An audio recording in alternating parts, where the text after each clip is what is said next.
Este episodio que van a escuchar es un episodio bonus, es decir, no es un típico episodio de 13% y tal vez es lo menos típico que hemos hecho. Pero antes de contarles un poco qué van a escuchar en este episodio, queremos hacerles un anuncio. El sábado 10 de julio a las 10 de la mañana vamos a hacer un conversatorio entre Andrés Acevedo y yo, Nicolás Pinzón, analizando lo que fue la tercera temporada de 13%.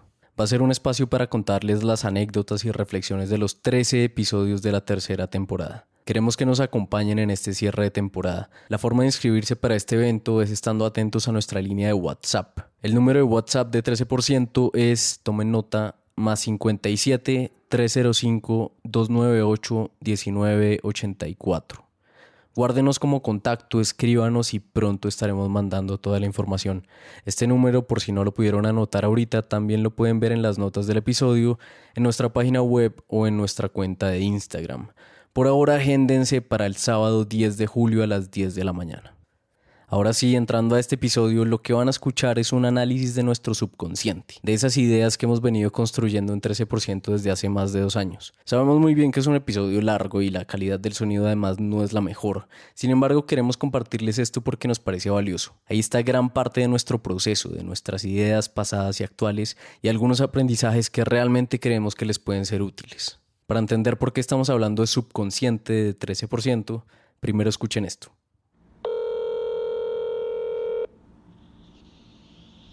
¿Qué dice? ¿Qué hubo? ¿Bien o qué? ¿Qué más? Bien, parce. ¿Cómo les fue en esa vuelta? Ese es Juan Pablo Ramírez, productor de Emprendete y director ejecutivo de Naranja Media. Probablemente ya nos han escuchado hablar de él. Juanpa es un gran amigo y gran aliado de 13%. ¿Me lo puedo mandar ya? Yo se lo mando. Sí. Ya se lo Uy, mando. marica, eso sería muy lindo de parte suya.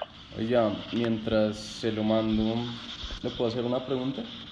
Las que quieras, siempre. Esta llamada es de hace un par de días y aproveché un favor que me pidió para hacerle una pregunta. ¿Usted qué se acuerda de nosotros? ¿Usted se acuerda de nuestra primera reunión? La vez que nos No me conocimos. acuerdo, Juan Valdés.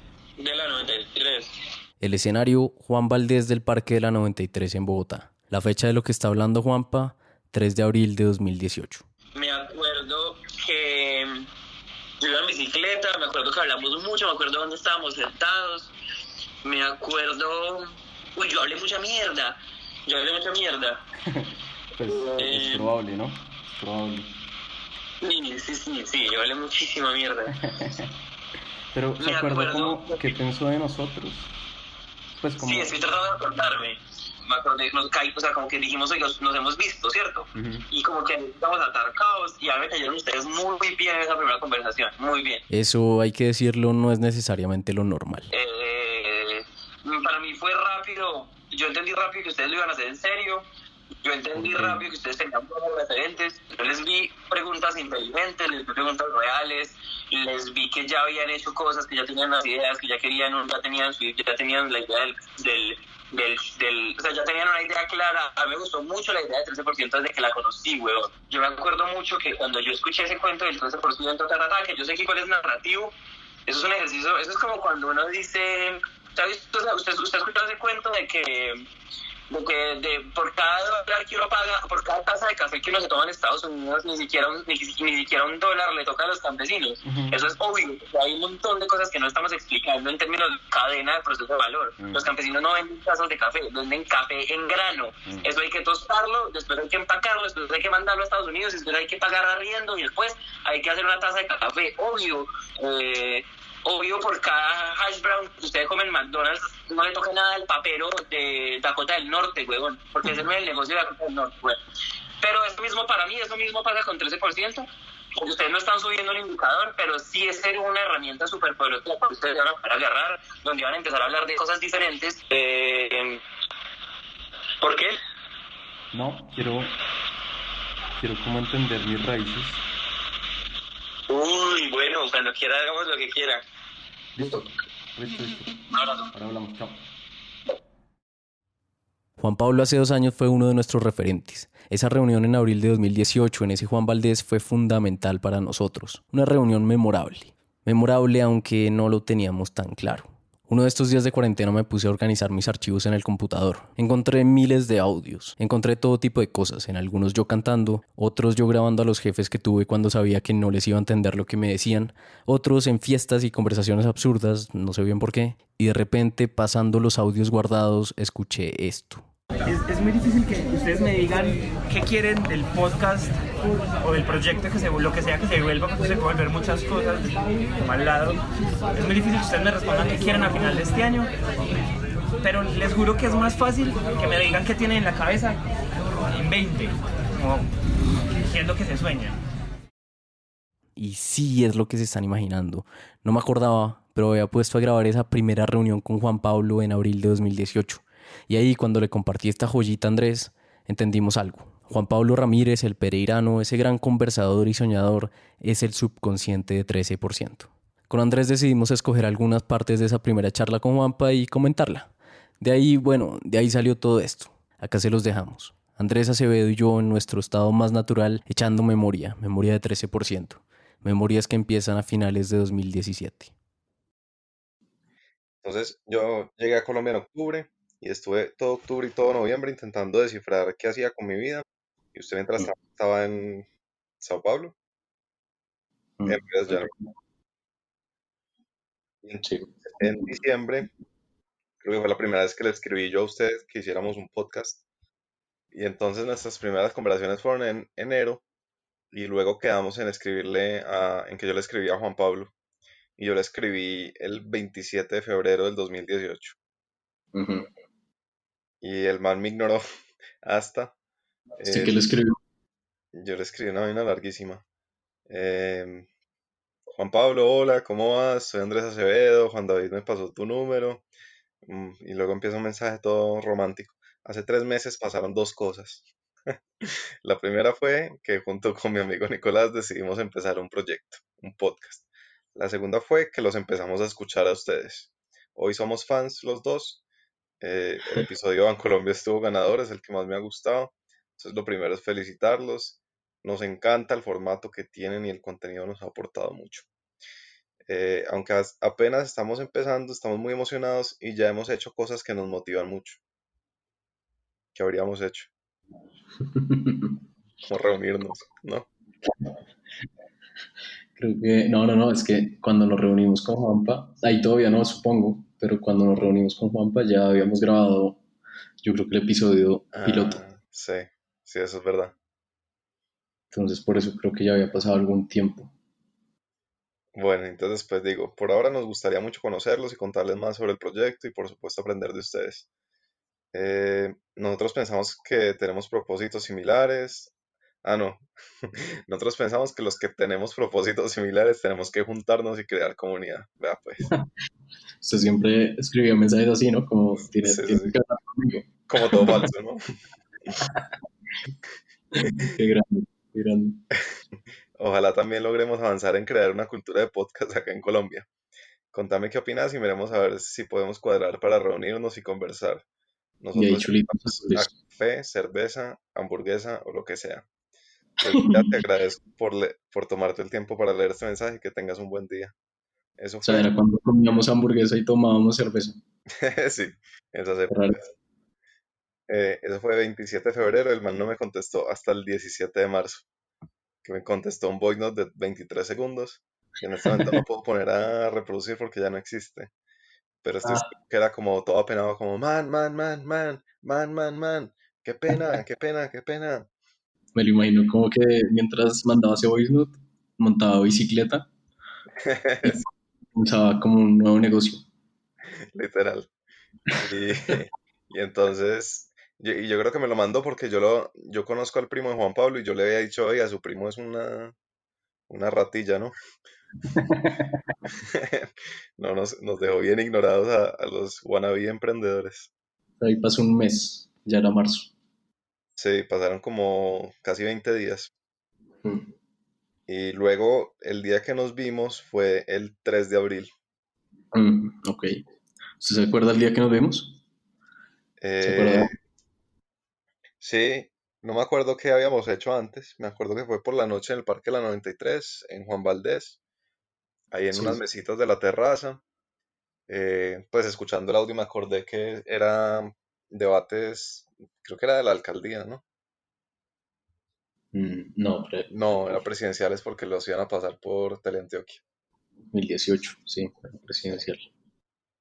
Em, pero no me acuerdo nada más como de, pues sí, obviamente me acuerdo de la conversación, pero no me acuerdo más de ese día. O sea, no fue un día especialmente. Bueno, igual uno solo se puede acordar una cosa por día, ¿no? Algo así, o menos, una o cero. Una vez. Normalmente cero. Como Sí. ayer ya no me acuerdo nada. Eh, ¿Y usted se acuerda usted en qué estaba como en su día a día en ese momento? Eh, De ver, 13% nos estábamos reuniendo solo los sábados y era como pues, hablar mierda un rato y ya, ¿no? sí, creo que estaba trabajando en el proyecto El Espectador con el César. Creo que me estaba colando en todas las conferencias de la comunidad F de Juan Martín. Entonces en esa época fui a una conferencia del country manager de Facebook aquí en Colombia. Me acuerdo que el man, pasaron dos cosas interesantes. Una es que el man recomendó El ego es el enemigo y ya antes creo que Juan David me lo había recomendado, entonces creo que desde ese día me quedó como muy grabado y bueno, luego me lo leí. Y lo otro que pasó es que había un man en primera fila, así como todo bien vestido, todo pupi, de esos como que si uno se mete al perfil en Instagram dice entrepreneur, eh, trading, be your own boss. Y entonces me acuerdo que al final hubo una sesión de preguntas y respuestas y el man le preguntó algo al man de Facebook, como que le preguntó como, ¿por qué es tan difícil emprender? Esto es imposible. Y entonces como que el country manager de Facebook lo vio y le vio esa pinta como de pura apariencia y pura facha. Y le dijo, oiga, pero venga, ¿usted es emprendedor? Ah, bueno, y ahí fue que le recomendó el ego es el enemigo. Porque le dijo como, tal vez tu problema es el ego y no quieres dar tu apariencia. Qué bien. Bueno, el caso es que a eso es lo que estaba haciendo por esos días, como intentando ubicarme en la vida y aprender cómo se empezaba a trabajar. Y bueno, y 13%. ¿Ah? Ir a conferencias Sí, y ir a mierda. conferencia, ver videos de YouTube, leer libros prestados, entonces me iba hasta los Andes a sacar libros de la biblioteca. Esos eh, que nunca devolvió, ¿no? ah, Esos libros que nunca devolvió. esos mismos. Eh, y ya, creo que nada más.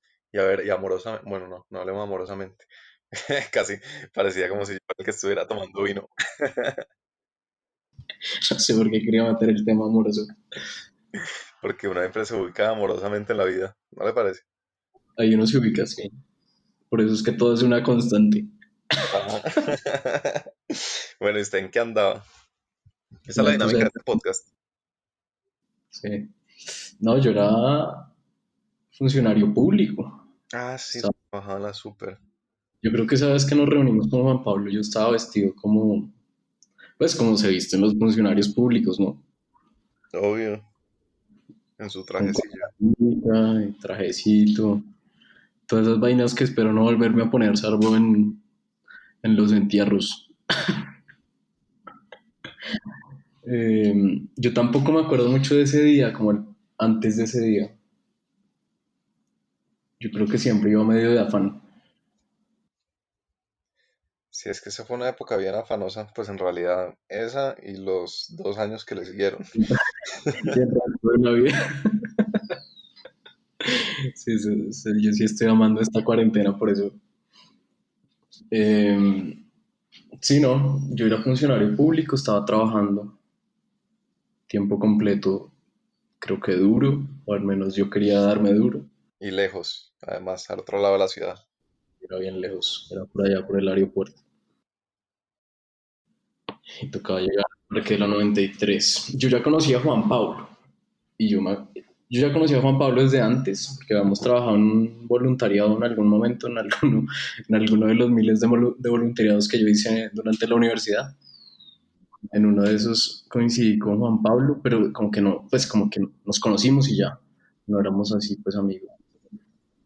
Y después empecé a escuchar mucho Emprendete. Me acuerdo que durante el camino de Santiago escuché bastante Emprendete. Y ya después cuando empezamos nosotros a darle a la idea del podcast, ahí empecé a escuchar más emprendedores. Porque es que ahí en Colombia no existía en realidad nada, ¿no? No, nada, era puro radio. Era puro radio y gringos y... Y como gente muy X, ¿no? Yo me acuerdo que usted una vez me mostró un podcast como de un man ahí, que no sé qué hacía, pero no sé si era man en Medellín o qué. Pero bueno, nunca volvimos a saber de él. Digo, ¿está escuchando esto? Qué papelón. Un saludo para él. Eh, pero entonces hablar con Juan Pablo sí era importante porque pues era como la única persona referente en Colombia, no en español necesariamente, pero sí en Colombia, además como de medio nuestra edad, de medio nuestros temas, Sí, con él podíamos hablar. sí. Entonces, bien importante hablar con él. Eh, Porque de hecho yo me acuerdo que nosotros estuvimos haciendo como cierto mapeo del ecosistema de podcast. Me acuerdo que yo le pedí, yo tenía el celular de Roy Fry y le escribimos a Roy Fry. eh, Me acuerdo claro, que Roy, le escribimos a este gringo que vive en Medellín, David acá. Davi, Ajá, sí. y el man nos contestó como, eh, oh chicos, no puedo más tiempo digital con la pantalla, porque no podía tener una llamada de Skype con nosotros, porque Y ya tenía después como que lo deportaron, ¿no fue? lo deportaron, pobre man. Pues esas dos cosas no están conectadas, ¿no? Es como para aclarar que no tenemos el poder de hacer deportar a gringos que no aceptan solicitudes. Oye, pues aquí corté unos clips, corté varios. Sí, pero espere, antes de eso, me parece Mm, que hay que dar más contexto de como que habíamos hecho hasta el momento, sí. porque ya llevamos 3 meses. Y no sé, y usted antes quería decir qué fue lo que hablamos esta tarde, que usted quería hacer una introducción diciendo como tal cosa, que yo le dije gran idea y luego se me olvidó cuál era. Ah, no, pero eso va después, eso después lo edito. Eso es como meterlo en la llamada. Ah, ok, sí, sí, sí. Bueno, ¿y usted se acuerda qué había pasado en esos? Entonces, se supone que habríamos trabajado enero, febrero, marzo, y cuando nos vimos este man es empezando abril. Ujú, sí. O sea, ya habíamos entrevistado o no. No, porque todavía no hemos comprado grabadora. Habíamos entrevistado a Garavito y a Aleja Cañón, tal vez. Sí. ¿Quién fue primero? ¿Garavito o Aleja Cañón? Fue primero Aleja, pero después con el de Garavito fue como el que le mandamos a la gente para feedback, ¿se acuerdan? Sí. El de Cogimos Aleja lo ese hicimos en mi episodio, apartamento y el de Garavito lo hicimos en el tuyo, ¿cierto? sí, con el celular los dos. Y, y el de Garavito sí lo editamos, o sea, fue el primero como que le metimos como vocecitas. Eh, Y la música del Señor de los Anillos. la música que no sé cómo no la... Ah, es que no está público, si no ya lo hubieran bajado de Spotify. Y Sonaba muy bien esa parte, ¿no? Creo que era un podcast bien flojo, pero sonaba muy bien en esa parte del Señor de los Anillos. era Garavito hablando, era una chimba. Y ese yo creo que ese ya se lo habíamos mandado como a unos 15 amigos de distintos tipos cercanos y lejanos para feedback. Sí. Yo creo, porque ahí durante la reunión con Juanpa le dijimos que le íbamos a mandar el episodio, entonces supongo que es ese, ¿no? Ah, sí, imagino que sí. Eh, y yo creo que ya estábamos en ese punto de querer empezar en serio. Como que de pronto fue hasta bueno que no nos respondieran en febrero y sí nos respondieran en abril, porque ya habíamos a nuestro modo avanzado de algunas maneras. ¿Será que no habíamos comprado equipos? Pues No, la no primera porque me acuerdo que ahí no hablamos de eso, de los equipos. Creo que pues sí usted hablamos de dice eso. Ahí. un día a ver, lo encuentro. Usted dice un día que fuimos, ese día sí me acuerdo mucho, que fuimos a la Panamericana a buscar micro, Sí, sí, micro, qué y papelón. eran todos para jugar Wii, como Para para hacer cantar karaoke. en karaoke de Navidad. Vea, oiga. Mañana me acuerdo, ni mañana se los mando.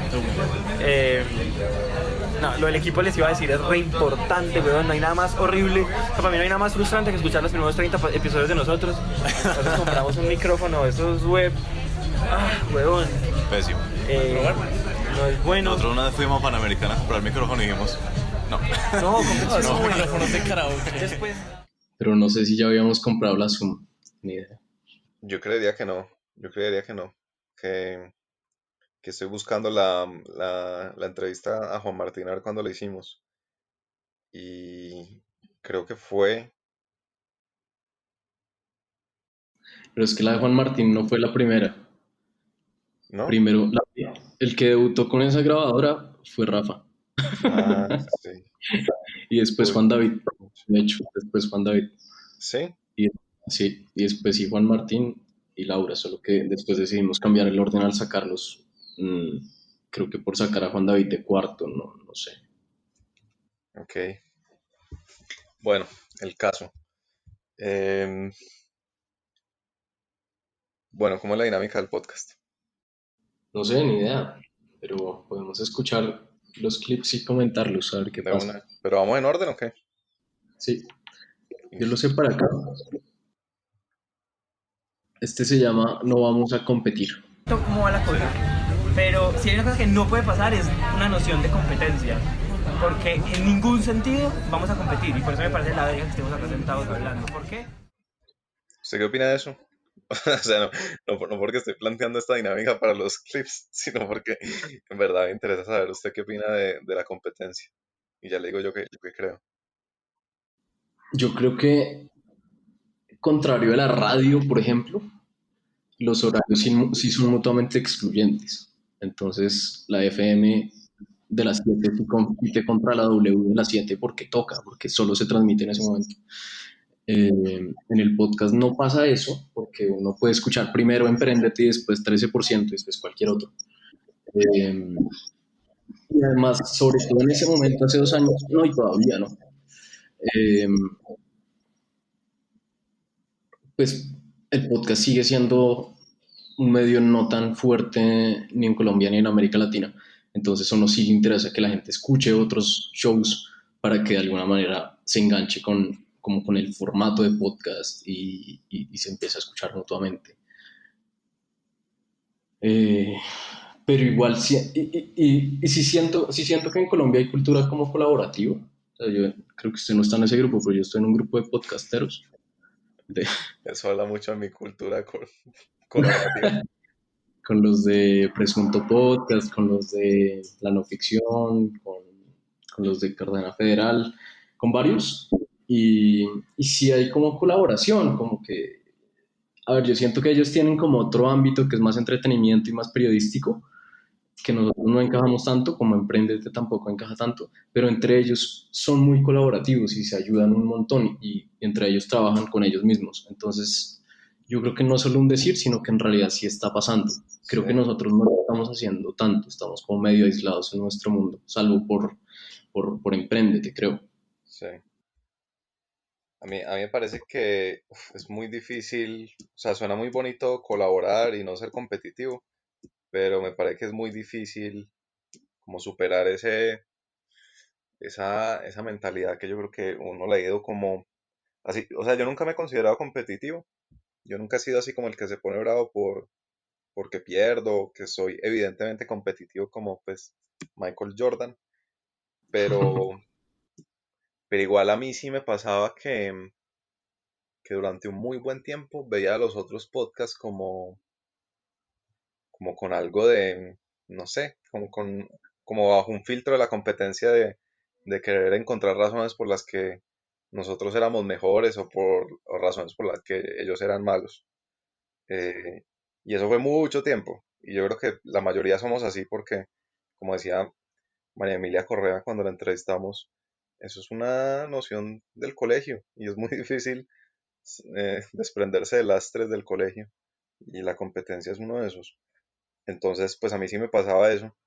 Creo que especialmente desde que, desde que hicimos ese episodio, María Emilia le echaba mucho cabeza al tema y hay muchos escenarios en los que no vale la pena la competencia en ese sentido, como entendida como vamos a pelearnos por esta gente o vamos no sé qué.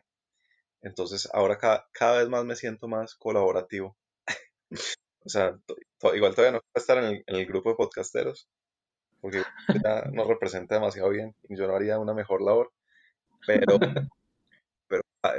pero, de hecho, no sé, de hecho yo siento que tenemos buenas relaciones con los otros que hacen podcast aquí en Colombia, pues digamos como con la camada original, porque pues hoy en día ya eso es mucho más grande, es imposible tener relaciones con todo el mundo que está metido haciendo podcast. Sí, hay como una camada original, ¿no? Que es como que original es de hace 2 años, 3 años, no es mucho. Sí, pero que Pero sí, curiosamente arrancamos al tiempo. Yo le preguntaba, por ejemplo, a la de Yoga al Alma, ¿cuándo arrancó? Y arrancó, creo que fue el mismo mes, creo que fue agosto de 2018. sí, Sí, eso es como una camada y pues ahí, pues ojalá sí salgan mejores podcasts, ¿no? Uno sí ve a veces que yo con eso tengo mi crítica y es que, pues, chévere que sea un espacio para crear contenido y para hacerse conocer, en fin, eso hay que usarlo, pero pues hay que usarlo de una forma también responsable, ¿no? La gente empieza a sacar contenido, no sé, entonces de pronto en vez de la gente escuchar noticias, que no es lo máximo escuchar noticias, empieza a crear contenido medio periodístico, pero que sí. termina siendo peor aún, Ujú. porque es más amarillista, porque es más de nicho, muy nicho y uf, es difícil, es un tema complejo. Sí, yo creo que ese es el otro punto de la competencia. Entonces me parece que hay escenarios en los que no es necesario pelearse por la gente y competir, pero está el riesgo de caer en la mediocridad, Mm, que es el punto que usted tocaba, que me parece como una paradoja bien difícil de resolver, y es que cuando se democratiza digamos, el ámbito en el que uno puede como actuar y crear, como por ejemplo en los podcasts, que es sumamente democrático y cada quien puede actuar y uno con tal de hablarle a 1000 personas de un nicho muy específico ya podría considerarse como alguien que está haciendo bien las cosas. Pero si todo el mundo está en su isla con sus 1000 personas, no hay, no hay jerarquías de competencia que hagan subir la calidad. Entonces, ese es como el punto en el que yo veo que uno no puede decir como que el mundo debería ser colaborativo o competitivo, porque, porque en cualquiera de los dos extremos, pues si es ultra competitivo, se puede volver como corrupto, piense, capitalismo salvaje, pero si es ultra colaborativo, se puede volver una vaina hippie, mediocre, que no nos lleve a nada. Eh, sí, que también ver los otros para ver uno cómo hacen las cosas mejor, ¿no? Es que simplemente los equipos, ¿no? Si uno trabaja si usted y yo trabajamos, pues y usted empieza a escribir vainas muy chéveres, pues yo digo, bueno, yo también tengo que meterle más conocimiento al tema, a leer más, ¿no? A ser mejor, que es como la competencia buena, supongo. Oiga,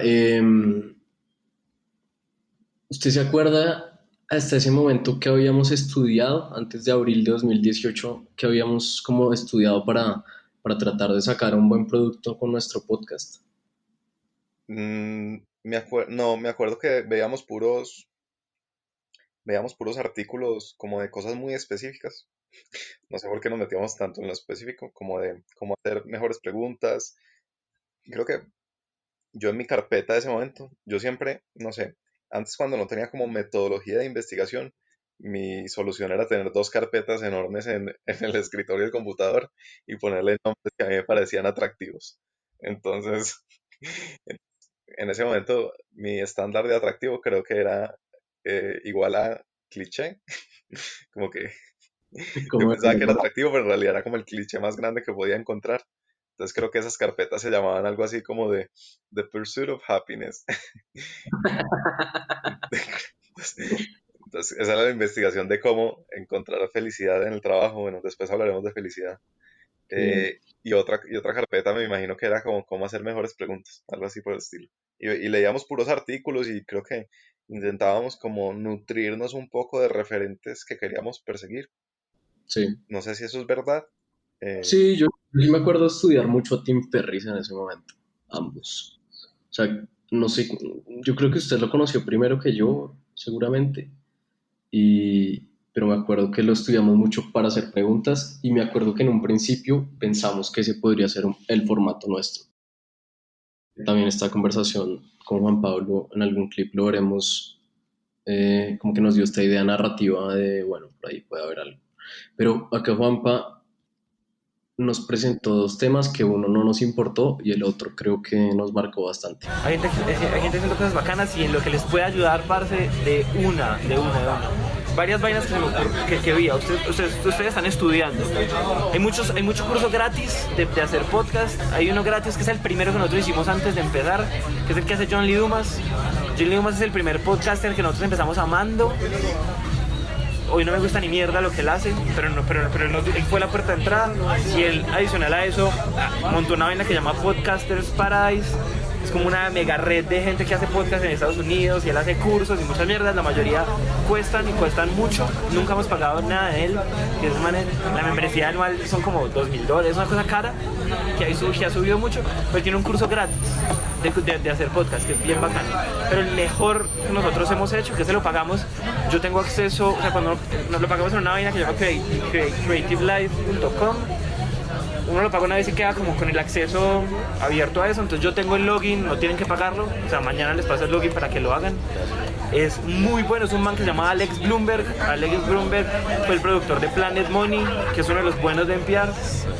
Y el man después montó Chuzo aparte, él montó una empresa interesantísima que se llama Gimlet Media. Estoy pensando en toda la gente que va a empezar a pedir ese login después de este episodio. Juanpa, yo quiero el login, porfa. Bueno, Lewman, no tengo ni idea ni quién es todavía. No tengo ni idea, es que, John Lee Dumas, no, ni idea. o sea, pero al parecer es muy malo. O sea, al parecer tiene un curso bueno y el resto es muy malo. Entonces creo que no. Pero yo sí creo que 13% tiene un antes y un después de Bloomberg, de la influencia bloombergiana. Pero fue porque no habíamos hecho el curso. O sea, arrancamos y en un momento en la mitad hicimos el curso, ¿o qué? Sí, Ah, ok, tiene todo el sentido, sí. Sí, ese curso, usted también lo hizo, ¿no? sí, Usted lo hizo después de yo. sí. Y de hecho lo quiero volver a hacer. Yo Yo también todavía tengo, yo siempre me despierto todos los días y pienso como quiero volver a hacer ese curso. De las vainas que uno volvámoslo, volvámoslo a hacer entre temporadas. en verdad, ese curso es muy bueno Es porque, muy, muy bueno. porque es tan bueno. No sé, pues me parece que primero es muy específico para podcast. Entonces no es como toma tu clásico curso de narrativa o storytelling, sino que es una vaina contextualizada para podcast y de cómo hacer que esto suene bien, sabiendo que lo van a escuchar a través de audífonos. Eh, y lo otro que tiene ese curso, a mí me gustó mucho ese formato de Creative Life, que son como clases. Sí. Eh, no sé por qué, de pronto es porque las otras ofertas de cursos online, pues o por lo menos las que yo conozco, que es como Masterclass, es un man al frente de la cámara y eso hace que cambie, uno creería que sería un cambio menor, pero en últimas termina cambiando casi que la metodología y las cosas que uno puede hacer ahí. Mm. Entonces, me acuerdo que cuando hizo un ejemplo, una entrevista en vivo, ellos hacen un episodio mientras hacen el curso. Entonces hace una Mm. entrevista en vivo, luego uno ve cómo lo editaron, eso me pareció increíble. Sí, sí, eso, o sea, uno a veces piensa que un clip es un clip y ya. Póngale que un clip entendido como Ah, un sí, fragmentito de audio de 2 minutos. Uno piensa que eso es y ya. Y, y este man muestra cómo esos 2 minutos se pueden volver en una historia. Entonces parte ese audio y le pone, ¿cómo es que son los nombres que él le pone? El punchline, no sé sí, qué. sí, el telling detail, creo que es como acciones, como un detalle que sobresalga y, y el punchline, bueno, no me acuerdo bien, pero Sí, pero eso fue como un abrebocas de lo mucho que se puede empezar a hacer con audio y no solo como la entrevista y salió. sí, Eso fue, y, eso fue chévere. sí, eso a lo que usted se está refiriendo era una entrevista de un cartero, de un tipo que entrega cartas en Estados Unidos, y el tipo lo entrevistaron y contó durante 6 minutos una escena en la que alguien estaba en un problema con un tipo al que le estaba entregando una carta que lo estaba como enfrentando, y llegaron los gangsters como del barrio y lo defendieron porque el cartero tiene como un lugar especial en la, no sé cómo llama eso, la idiosincrasia de los barrios de Estados Unidos, algo así. Pero el caso es que el tipo lo contó en 6 minutos, como medio aburrido, y lo que hizo Bloomberg fue volver esos 6 minutos en 2 minutos o menos, reorganizando la manera de contar. Entonces, póngale que el tipo en el minuto 1 le dijo, y llegaron los tipos del barrio y lo amenazaron con la pistola. Y lo que hizo Bloomberg fue pasar eso para después, para meterle como más emoción y más tensión a la historia. Entonces creo que Sí. era como solo para que la gente hiciera una imagen de qué era eso. Ah, bueno, y lo otro son el tema de las imágenes, ¿no?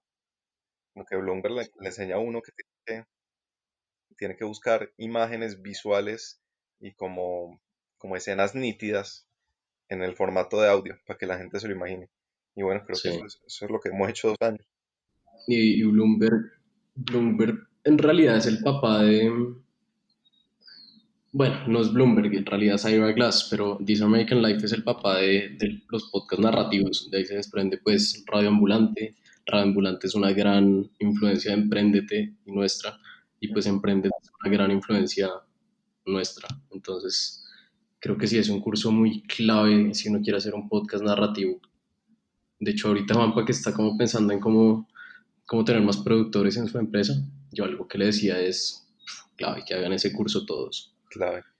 Y hay otra clave que nos dio ese curso, pues que no sé si nos lo dio ese curso, pero Juanpa sacó esta conclusión de ese curso. En cuenta, él tiene una regla, que es la regla con la que hoy nosotros nos basamos para hacer ese nuevo formato en el que cortamos mucho, hablamos mucho, y es una regla re sencilla y es nadie interviene más de 2 minutos y medio, que es re duro, pero es muy bacano, como uno se pone esa regla y, puta, no nos pasamos de 2 minutos y medio y haga lo que haga, y después uno se da cuenta que inconscientemente eso hace episodios más fluidos. Sí. Hay muchas bobadas donde pues ese man lleva toda la vida haciendo eso. Yo no tenía ni idea de dónde habíamos sacado eso de los 2 minutos y medio, y ahí está la respuesta. Y creo Sí. que es una regla de oro para mantener la atención de la audiencia en cualquier episodio. Y eso que nosotros, lo de los 2 minutos y medio es la excepción más que la regla. O sea, nuestra regla es en realidad como minuto y medio. Sí, menos. Nosotros somos, creo que más interruptores que incluso en Emprendete. Sí. Yo soy partidario de las interrupciones, creo que inclusive más que usted, ¿no? Si usted es como... Y entonces ese día él estaba... Sí, no, mira, eso me encanta de Radiolab. Creo que yo escucho, ese es otro podcast, yo los escucho no tanto por el contenido de fondo, sino por la producción que se mandan, Es que es brutal. muy animal. A mí me encanta cuando enumeran cosas, siempre dice uno el productor y otro es el entrevistado. Eso me hace una nota. Sí, pero ¿sabe yo qué creo que ellos tienen que nosotros no hemos podido descifrar? Me acuerdo una vez que estuvimos 3 horas en su casa como boleando cables a ver cómo lo hacíamos. Es que ellos graban directamente en el archivo de audio y eso hace que uno pueda manejar mucho mejor eso, porque a veces uno graba en la grabadora y luego lo pasa al computador y no tiene la misma, por la pues, sintonía. o sea, yo creo que ellos practican 99 veces cada voz en off, nosotros no. Sí, sí. Ay, y es algo también que decía Juan Pablo cuando hablaba de Radio Ambulante en algún momento, es que, y eso que Radio Ambulante es chiquito en comparación a muchos otros que son equipos de editores, de 10 editores y 10 productores y hacen su propia música, es una locura, pero son cosas que se pueden hacer, Sí, o sea que igual han mejorado yo creo, digo en nosotros.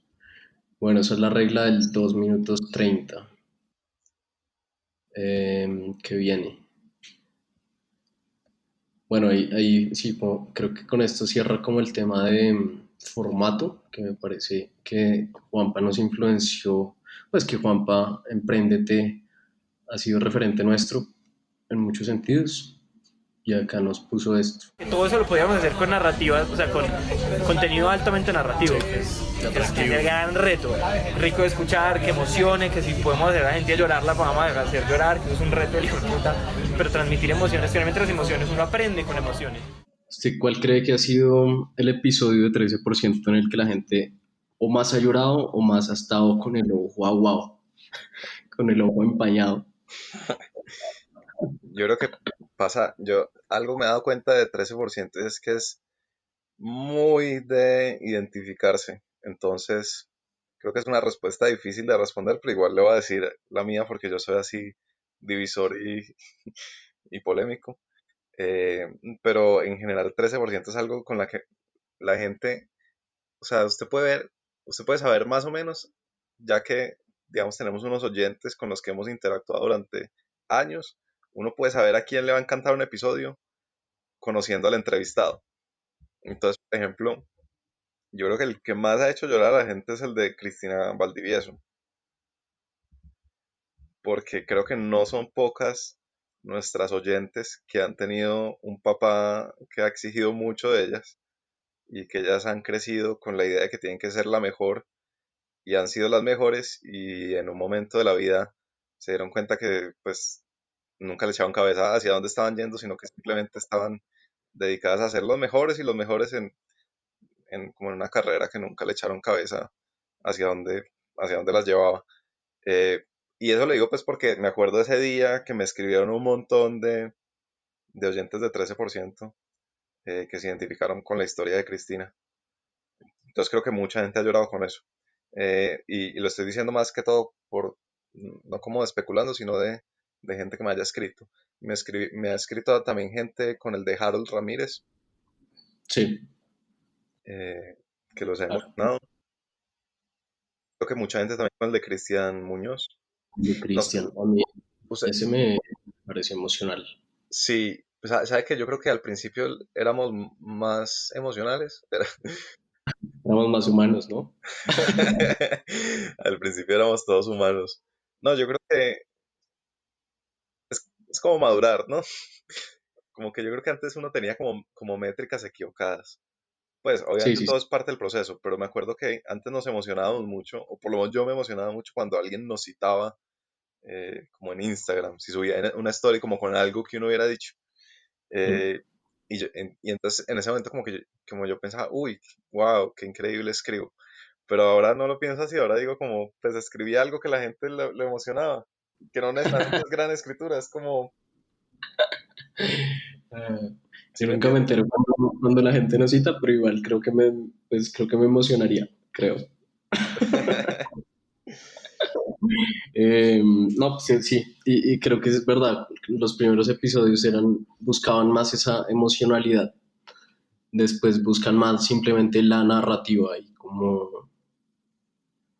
Sí, como los hechos detrás y las lecciones detrás. sí. Y hay gente, yo creo, ¿usted ha pensado en esto? ¿Usted cree que hay gente que le gustaba mucho 13% y le ha dejado de gustar en sus últimas evoluciones? Yo creo que es una buena pregunta, porque las historias yo creo que están mucho mejor contadas, la calidad yo creo que es mucho mejor también, pero puede ser, ¿no? Puede ser que al principio nos enfocáramos más como en esa emoción, en lo que nosotros llamamos la pasión caliente, entonces pues eso inspira más, ¿no? Ahorita lo que hacemos es no inspirar tanto, aunque a veces yo creo que también inspira, sino incomodar. Entonces, pues la gente sale como, eh, que sí, puede ser que parte de la audiencia, eso puede ser una buena pregunta en algún momento, Yo tuve una hablar. conversación con un oyente sobre eso.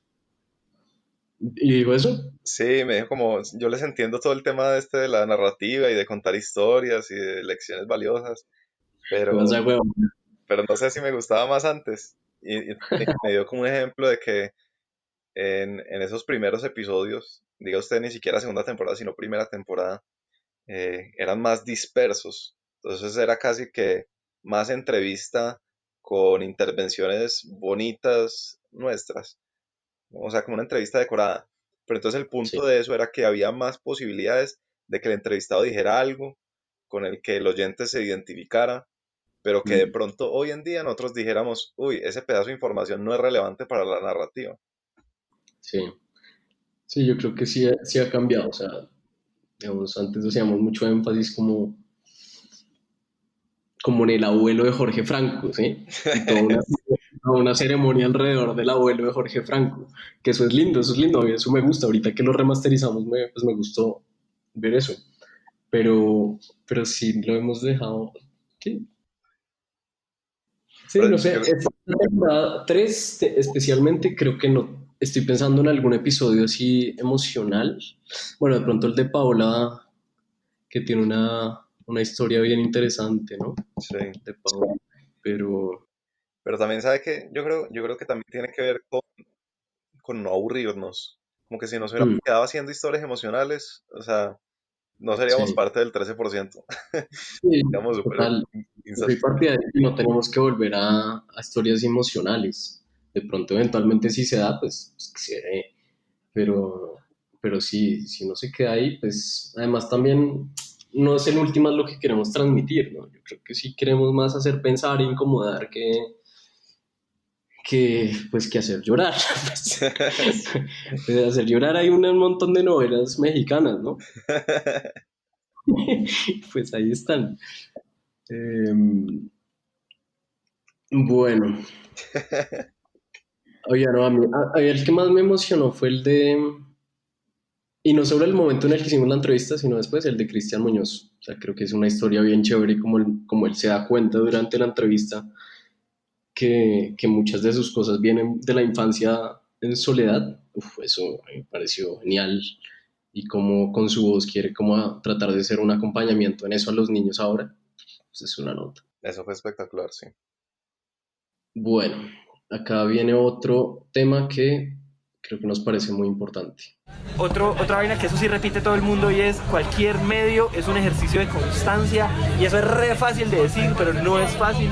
Si usted se pone a ver la mayoría de podcasts o en medios de general blogs y todas esas cosas como donde la gente quiere millones de seguidores de un día para otro, los youtubers quieren millones de seguidores de un día para otro y todo el mundo quiere millones y si ustedes se ponen a ver toda esa gente que hoy es mega famosa, me parece que la palabra famosa también pues no debería ser la palabra, pero Bueno, ahí después Juanpa dice como que se empieza a enredar como hacía Rafa Hunda cuando quería hablar de él mismo, pero Como, como era lo de Rafa Hunda.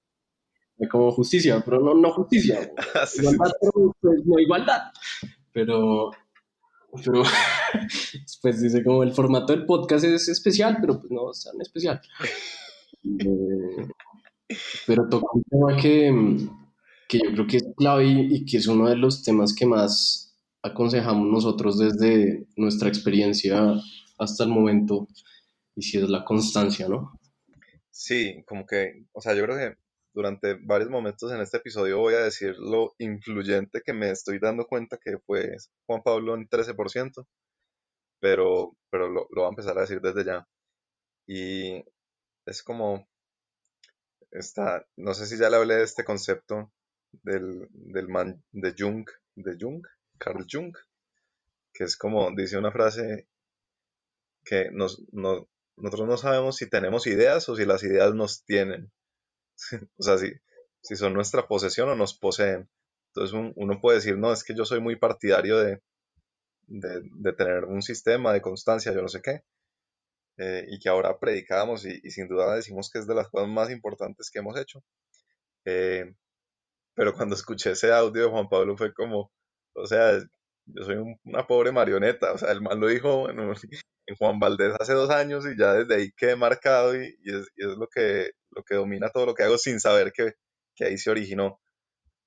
Me pareció impresionante, de hecho, cuando lo escuché. Las ideas propias definitivamente pues no existen, ¿no? Siempre son mezclas de muchas cosas que uno va escuchando, que a veces uno no sabe ni de quién son. O sea, digamos, Gary Vee habla un montón de constancia, seguramente también tenemos súper impregnado eso de él sin saberlo. Y, pero pues chévere escucharlo ahí de este man que en ese momento no conocíamos y seguramente ni le pusimos atención a eso al menos, Ujú. pero, pero sí que es algo que cada vez, es que yo odio la palabra predicar, pero que hablamos cada vez más de constancia, porque sí, sobre todo cuando uno crea contenido, no tiene ningún sentido crear contenido si uno no está pensando a largo plazo, creo yo. Sí. Y en podcast además tiene el elemento adicional como de las relaciones. Bueno, yo creo que esto es transversal a varios medios, pero me parece especial en podcast, que creo que también lo dice Juan Pablo. Entonces no sé si esto es una idea mía o estoy repitiendo lo que dice el maestro de mi subconsciente, al parecer, pero es como que si uno va construyendo la relación de confianza con el oyente, eh, porque pues básicamente es una conversación al oído. Y si uno hace eso solo una vez, pues no va a lograr nada. Entonces, por eso también la constancia tiene como ese valor adicional. Pero, oiga, yo creo que una buena pregunta es, ¿usted por qué cree que nosotros hemos logrado ser tan constantes? O sea, nosotros llevamos 2 años de constancia. Sí, eso es una gran pregunta. Yo creo que hubo un factor importante y es que, a ver, no es que cuando hayamos salido al aire nos hubiéramos vuelto de un hit, ¿no? Pero igual sí tuvimos nuestra acogida desde los primeros pocos episodios, Sí, que eso no le pasa a todo el mundo, ¿no? Y puede ser que le pasen o sea, yo creo que hay mucha gente que después se vuelve, que tiene mucha acogida, que los primeros 30 episodios no la tuvo. Por ejemplo, Emprende, ¿no? Tremenda la constancia de Emprendete. Ahí Juan Pablo decía en algún momento, hubo mucho tiempo donde solo tenían unas 100 reproducciones. Entonces yo creo que fue un poco el factor de esto, por ahí hay algo. Yo creo que los dos somos muy disciplinados. sí, sí, también desde el punto de vista de personalidad. De personalidad fue como, sí, sí, total. Tenemos como esta característica de si nos metemos en algo, vamos por ese algo y no es como, no sé, es muy, muy de la idea de si voy a ir a una fiesta, voy, ¿sí? Si tenemos un plan, voy. Sí, sí, Como sí. muy, muy de la palabra. Eh, ya había pensado algo más, ahorita se la digo, ¿usted qué pensaba? Creo que el otro elemento también tiene que ver con que seamos dos. ¿No ha pensado en eso? Como que, Sí, sí, sí. pucha, yo pienso la gente que se pone, no digo a emprender, pero a hacer contenido por sí sola, eh, y que sea la primera vez que se decide hacer algo, eso me parece que es mucho más difícil.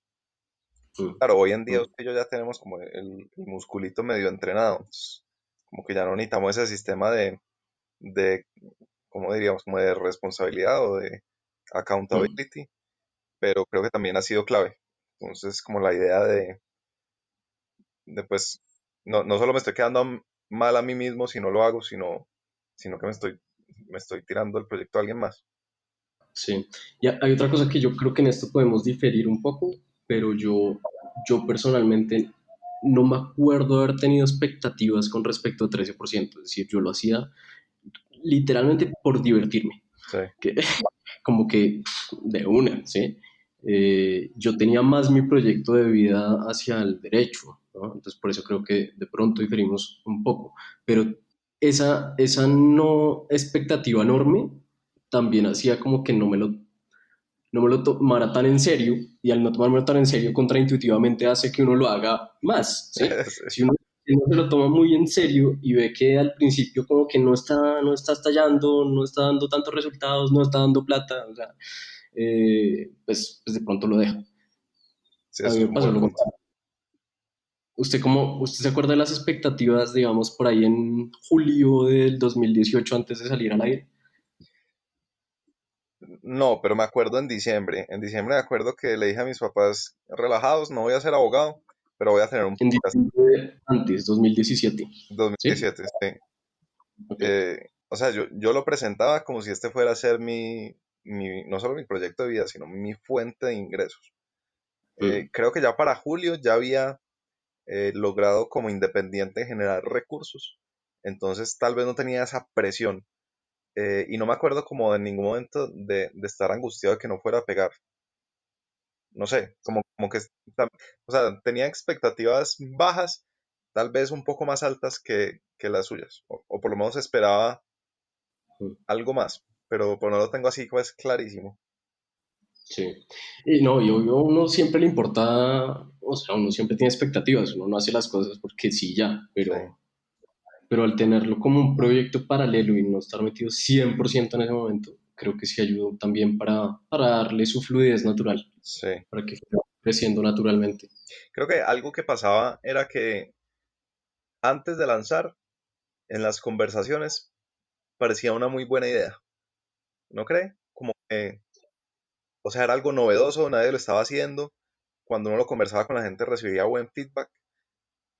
Entonces, entonces creo que eso también sirvió un poco para no angustiarse demasiado con el lanzamiento. Mm. Sí, yo me acuerdo de este episodio piloto de Garavito, que se los mandamos a algunos amigos. Yo me acuerdo que hubo feedback, o sea, que gente que se tomó el tiempo de escucharlo bien, Mm. que nos dio buen feedback. Me acuerdo, de hecho, que nos sentamos a hacer como un cuadro de las... Sería chévere ver ese cuadro. Un cuadro como de las opiniones, Sí, como de los comentarios de la gente.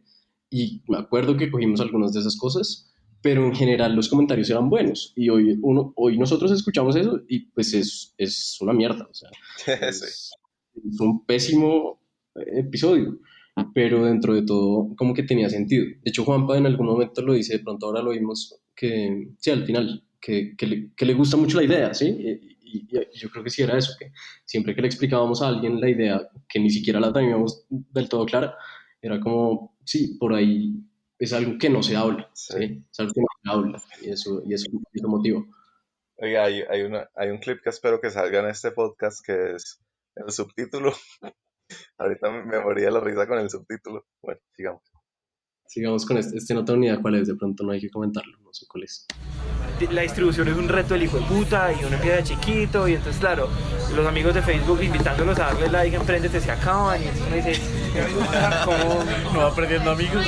¿cómo hacemos? Hay gente que se aburre de uno, uno se empieza a dar cuenta que al principio que uno comparta todo es bueno y después ya como que, incluso yo creo que ya Facebook sabe que uno es spam, entonces no se lo muestra a nadie. Su risa es muy chistosa. Pero ahí mi risa era como falsa. Yo no sé si es que me estaba como intentando caerle bien a Juanpa o si mi risa ha cambiado en los últimos 2 años o si siempre ha sonado falsa. Pero ya me reitó falsa además. No sé, yo creo que Sí, la risa se iba mutando. Mi risa ha mutado mucho. Y, sí, no sé, pues creo que solo es un tema muy que ya estábamos tocando, pero que al principio, sí, al principio es difícil, es muy difícil, pues uno como crear audiencia de ceros, es que sí. esta audiencia que tenemos ahorita la creamos realmente de ceros. Y también es como, pues no sé qué pienso de esto, pero uno sí puede ver cómo al principio hay mucho entusiasmo de ciertos amigos o en general como que lo entusiasman a uno. Y hoy en día yo no creo que de esos iniciales, como de buenos amigos, muchos escuchen. O bueno, no sé. No, eso es un gran tema. Mis mejores amigos no me escuchan. Yo creo que esto no lo van a escuchar nunca. Y tampoco pido que lo hagan, ¿sí? Pues no es como, sí, al principio no se los mandaba, pero ya no. Ahorita yo creo que la gente cercana a mía lo escucha mi mamá, que sé que sí los escucha, Sí, apenas sale, divina, y le gusta, no solo lo hace por ser buena mamá, sí, pero de resto, muy poca gente. Por ahí de vez en cuando algún amigo me escribe como, uy, hice una maratón de 13% y como que se desatrasó, sí, pero sí, sí. muy poco. Y eso es chévere, pues cada cual está con su vida, cada cual que tiene sus gustos y uno le quiere llegar es a la gente que le importa, ¿no? Sí, total, total.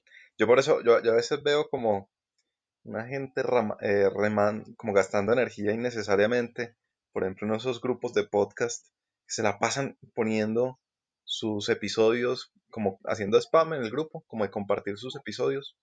Yo creo que eso es Sí, algo que uno hace al principio intuitivamente, como bueno, necesito sacar esto y que corra la voz, lo voy a mandar por este sí, grupo, pero hay gente que lo lleva haciendo años y uno ve esos posts y no tiene ni un like, y estoy seguro que no tiene ni un clic, pero la gente insiste, insiste, insiste yo no sé si es que lo tienen automatizado o qué, pero es como, no sé, o sea, es muy difícil al principio entender que uno no debería estar quemando energía con cosas que no dan resultados, pues con sí, ciertas, sí. con ciertas cosas que no dan resultado, pero yo hoy lo veo súper claro.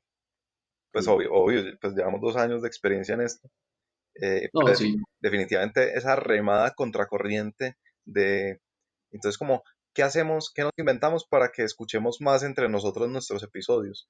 Es como que es esa mm, pésima estrategia, porque quiere, porque quiere que sus oyentes sean los otros productores de podcast, eso no tiene ningún sentido. sí, sí, Pues a sí, menos que sea un podcast sobre hacer podcast. sí, estoy de acuerdo con eso. Bueno, viene otro que es... El potencial, yo creo que el potencial que los podcasts tienen en América Latina es altísimo, pero ser de los primeros es muy costoso. Como siempre. Como siempre. No, y yo como que oyendo a Juan Pablo, que esto pasó hace 2 años y ya llevan 2 años, ya llevan 4 al aire. Sí. Y en verdad que es que el podcast no existía en Colombia. Ahorita todavía es chiquito, pero hace 2 años era ínfimo.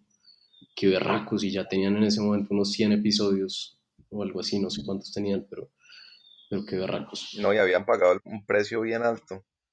En verdad, ese precio de ser innovador o de ser arriero, o como lo quiera ver, eso es, eso es bien alto y yo no he podido entender muy bien cuál es la justificación que uno se hace en su mente para hacerlo.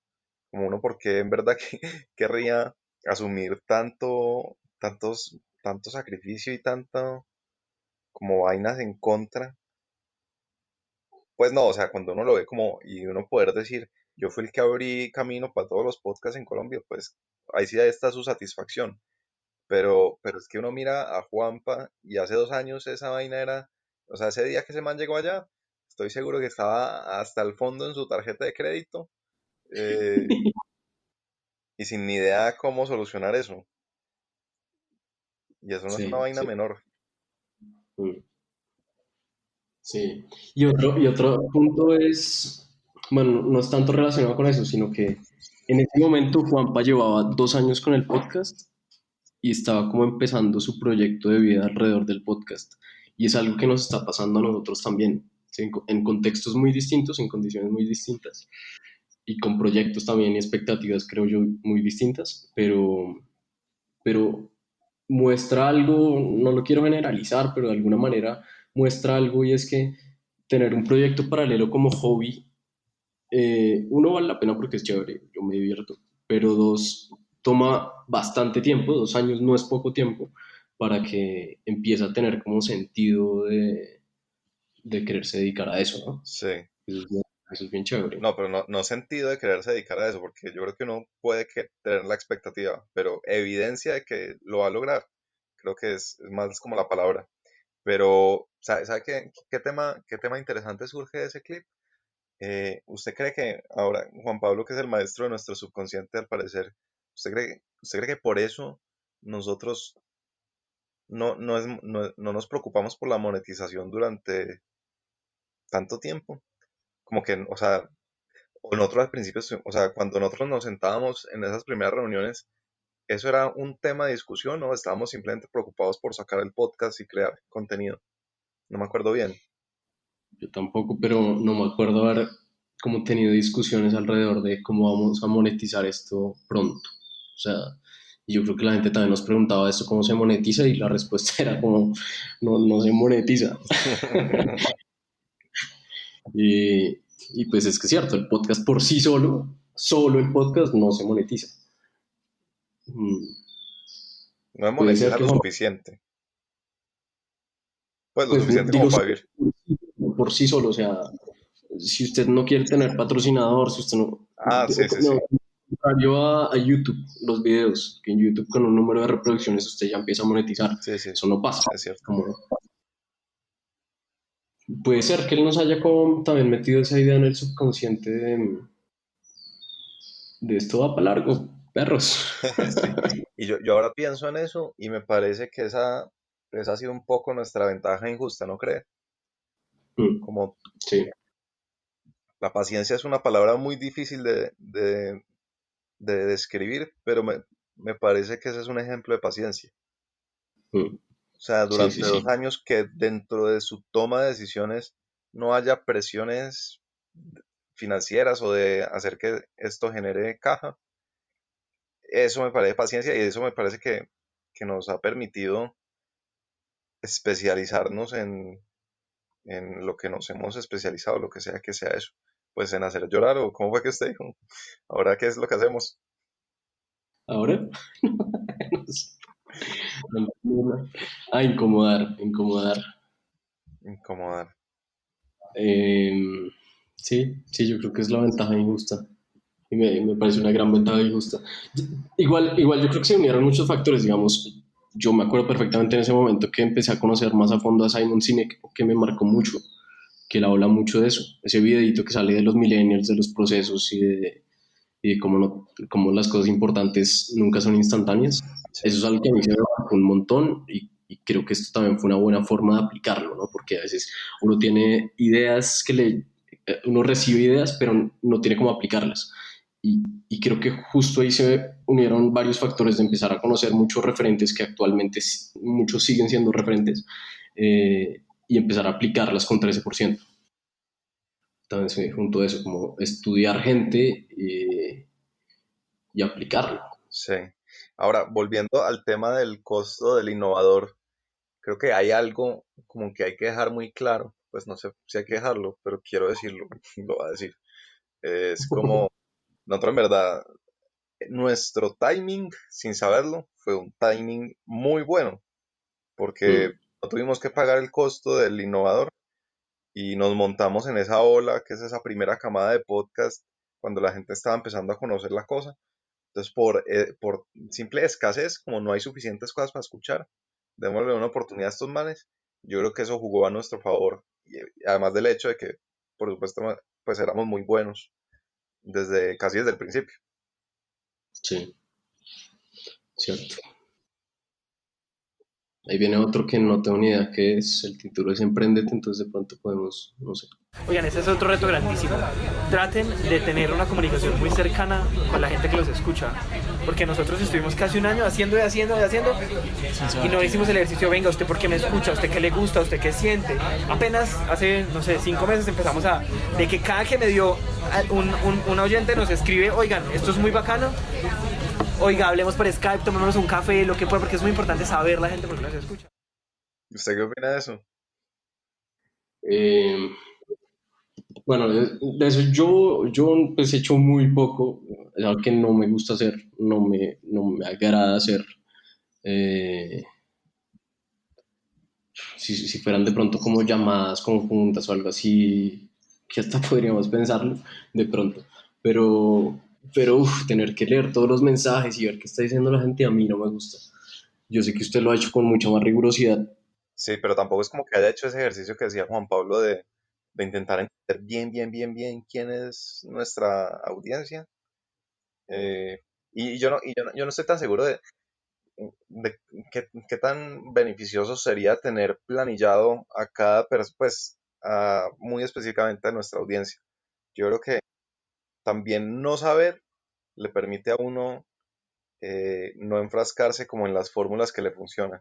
Como que si yo sé Mm. exactamente que nuestra audiencia son eh, mamás entre 35 y 40 años, eh, haríamos cosas, pues uno podría caer en la tentación de hacer cosas que termina excluyendo a otros, llamémoslos segmentos, o otros tipos de público que también está dentro de nuestra audiencia. Sí.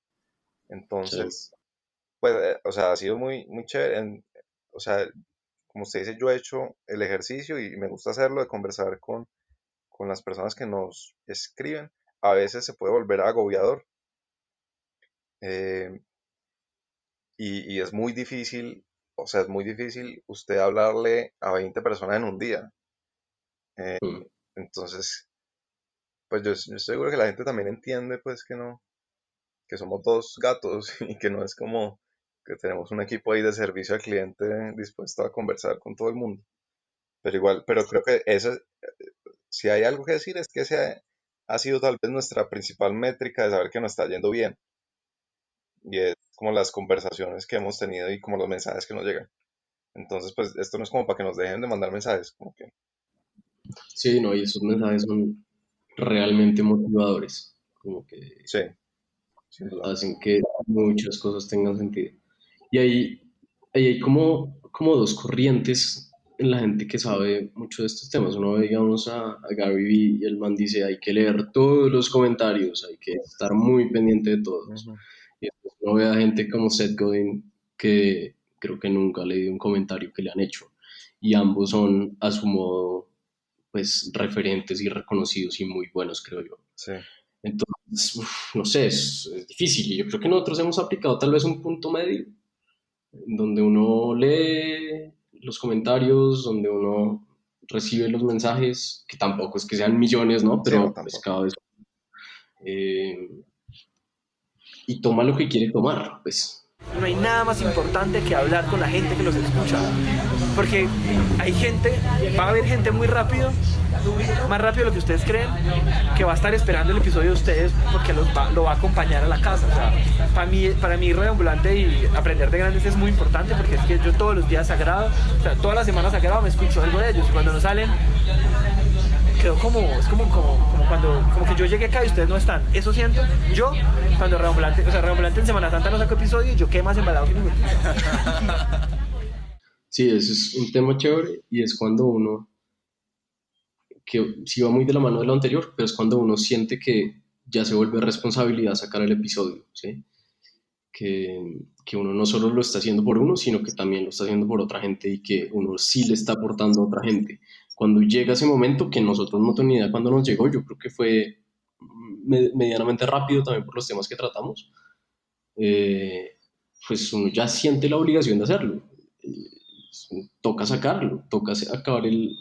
Porque es que uno fácilmente podría decir, pues ya, al carajo, ¿no? Se acabó, ya. Pues, Sí. digamos, ya no va a pasar eso, pero por ejemplo, no sé, terminando la primera temporada, en ese lapso de 2 meses, empezando la segunda, pudimos haber dicho, ¿sabe qué? Ya, estuvo bien, rico el proyectico, pero unos, o algún factor en la cabeza siente como esto le importa a la gente, y eso es chévere. Sí, eso es genial. Eso es otra de las razones por las que uno no simplemente no puede dejar de leer comentarios, porque esa es una de las cosas que uno aprende leyendo comentarios. Como en verdad el papel que tiene 13% en la vida de muchas personas. Eh, entonces, sí, eso es clave. Y pues está atado al tema de la constancia. Y sí, es como un feedback, como un ciclo de feedback positivo. Es como, si uno es constante, lanza cosas que a la gente la motivan y que se vuelve compañía de la gente. Y por la misma razón uno no quiere abandonarlas, entonces es constante. Y vuelve a suceder el mismo ciclo. Este es un tema chiquito, pero que me parece chévere tocarlo. Nosotros queremos cambiar la dieta de contenidos de la gente, porque en verdad la dieta mediática en Colombia no es rica. O sea, uno prende un televisor y no sale feliz, uno escucha un noticiero y no queda contento. Nadie está diciendo que tapemos el sol con 2 dedos, pero yo siento que con contenido diferente podemos empezar a hacer que la gente piense diferente. Me dices tal vez la cosa que más me emociona en términos de, de qué clase de influencia podemos tener nosotros como, póngalo entre comillas, figuras públicas. Porque es que yo veo los referentes de mucha gente y es como, en verdad, ¿por qué es esta gente referente? Y es como pues no quiero generalizar ni hablar mal de nadie, pero ¿cómo decimos esto sin que sea polémico? No, digámoslo polémico. Habla mucho de una sociedad que los principales referentes sean eh, cantantes, modelos y como figuras de estilo de vida que pues algunos son geniales referentes, pero otros simplemente es como pues no aportan, no crean como cadenas como de virtuosidad, como que no sé, es un tema que no Sí, tengo articulado, entonces puede estar sonando tenaz. ¿Usted me entiende? polémico, polémico, ¿no? No, yo lo entiendo, o sea, yo le entiendo el punto de fondo. Yo creo que,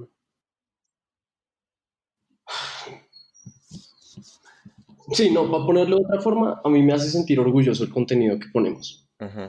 porque porque es un contenido que sí trata de algo que creo que buscamos mucho y es dentro de la profundidad simplificar, ¿sí? Que parece que no pasara, a veces simplemente se sobresimplifica o a veces se profundiza demasiado y no se entiende, que son dos extremos, ninguno beneficioso para el que está tratando de entender, escuchar, lo que sea. Eh, pero sí, muchos de los referentes colombianos, lastimosamente, y no sé si solo colombianos, es que en muchas partes del mundo sí es gente que uno ve a fondo y es como vacío, ahí no hay mucho, ahí no hay mucho más que una foto polémica y el chisme y es que ni siquiera como que al referente le importa ser referente, sino famoso, ¿no? Ujú. Sí, yo creo que, no, yo creo que es un tema global, pero me parece que por lo menos en Colombia pasa que lo que decía Juan Pablo, la dieta de contenidos es limitada. O sea, usted ve países más grandes donde hay como eh, más, están más avanzados en temas digitales y de internet, y allá uno encuentra mucho más referentes por el simple hecho que hay más gente haciendo cosas de este estilo. Eh, y eso hace que sí, pues gran mayoría seguirán a Justin Bieber, que no es como el mejor ejemplo a seguir, pero hay muchas posibilidades de seguir a otras personas. Y no es porque haga falta esas personas en Colombia, porque yo creo que si algo hemos logrado en 13% también es poner referentes muy positivos que son los invitados. Eh, pero no necesariamente es gente dedicada, no dedicada o que tenga como una faceta digital accesible al ciudadano. Entonces, por ejemplo, pues no sé, David Escobar me parece que es un gran referente, eh, y, y tiene su columna El Espectador, pero no todo el mundo lee las columnas y hay gente que consume contenido de otras maneras, por ejemplo. Entonces, pues eso me emociona a mí. No como diciendo que seamos superiores a a las, a los cantantes o a las modelos, porque tampoco el otro extremo me parece como demasiado bueno, porque el otro extremo de intelectual alejado de la sociedad es como lo más fastidioso que usted puede ver. No, y un artista, hay muchos artistas referentes que son increíbles, ¿no? Total. Incluso en Colombia, he escuchado una entrevista a Andrés Cepeda, que yo como que nunca lo había escuchado hablar, parece una persona genial, un tipo con mucha experiencia, que ha tenido muchos bajonazos en la vida y que ahorita está como una etapa de madurez, de sabiduría chévere. Incluso pues yo tengo amigos cantantes que admiro un montón porque sé que detrás de todo lo que hay mucha idea, mucho arte, mucha cabeza. Pero, y esos referentes a mí me gustan, ¿no? Yo tengo unos referentes, Jorge Drexler para mí es una locura de persona. Es creo que ahora el que más quiero entrevistar. Entrevistemos a Jorge Drexler. De una. Yo no le conozco los temas, pero bueno, usted lo conocerá. Eh, sí, pero es un tema chévere, como poner otra dieta de contenidos. Es como con lo que Sí, me quedo. y yo creo que eso puede tener un efecto demasiado beneficioso. En verdad que la gente esté metida en otros temas más, pues no quiero usar la palabra profundidad, pero tal vez otros temas que les sirva más en la vida que el simple entretenimiento. Que no estoy diciendo que no sea importante el entretenimiento. Qué momento tan polémico. Bueno, Mándenme el episodio que tienen. Y voy a tratar de ser re sincero. Por favor. Porque eso se trata, ¿no? Sí, de eso se trata. De eso, y por favor seanlo, o sea, cuando vean, escuchen algo que les sepa mierda, oiga, men, esto me parece que estuvo muy mal, esto no me gustó, esto me pareció aburrido. O sea, no hay nada más valioso que gente que le diga a uno de frente lo que está haciendo mal. Nada más valioso. Miren, aléjense de la gente que, o sea, no aléjense, pero no sirve tanto la gente que dice que ustedes son una chimba, porque es que no somos una chimba todavía. Sí, Juanpa estaba lúcido ese día. está muy lúcido. Eh, sí, no sé ni qué comentar de eso. No, pues yo creo que es verdad, pero al mismo tiempo es muy, no sé, a mí por ejemplo me dan feedback como, como feedback para mejorar y a mí me descuadran un día. Sé que me sirve mucho, pero igual es muy mal, corredor. Como esa gente que dice como, no, dame duro, dame duro. Juan pasa así. Juanpa me dice, deme duro. Eh, y es como, oh, pucha, no entiendo cómo hace esa gente. A mí sí me descuadra, es como, o sea, todo este esfuerzo que hago todos esos momentos en los que nos creemos como los genios y que lo bajen a uno, aunque yo creo que es muy bueno que lo bajen a uno, y como estar Muy bueno. como en ese punto, no quiero punto medio porque usted siempre dice punto medio, entonces ahora va a parecer que usted es el maestro de mi subconsciente, pero como ese punto medio estoico de Marco Aurelio de no estar ni demasiado exaltado ni tampoco deprimido, pues ese me parece que es un punto bien importante. Uno no debería estar creyendo que ya lo logró, pero tampoco dejándose meter en la cabeza que lo que uno hace no sirve. El tema del feedback me parece muy difícil cada vez más. Uno siempre le dice como busque feedback, de feedback, pero en realidad dar buen feedback es muy difícil y recibirlo de una forma tranquila es muy complicado. Sí, Y saber de quién recibirlo y cómo recibirlo, todo eso afecta, porque es que el trabajo de uno, lo que usted dice, es muy, pues uno le mete, uno trata de hacerlo lo mejor que puede, ¿sí? Entonces, digamos, usted que me ha dado feedback con algunos guiones, eh, yo me concientizo previamente de voy a estar, voy a recibir lo peor, ¿sí? ujú, Además, porque usted tiene su forma extraña de dar feedback. sí. Oiga, ¿sabe qué? Perdón, lo interrumpo porque tiene que ver con esto. ¿Sabe cómo me he dado cuenta que yo pienso mucho? No sé si la gente piensa así, pues esta es mi manera extraña de pensar y es como si estuviera en una entrevista de trabajo. No sé por qué. Entonces, como que me hago a mí mismo las preguntas de entrevista de trabajo. Entonces siempre pienso como cuáles, como si me preguntan esa pregunta fastidiosa de cuáles son tus debilidades. Mm. Eh, yo creo que esa es una debilidad mía. Yo tengo muy poco tacto y no sé cómo desarrollar tacto. Y eso tiene una parte que creo que es una gran falla, que es que no sé alentar a la gente.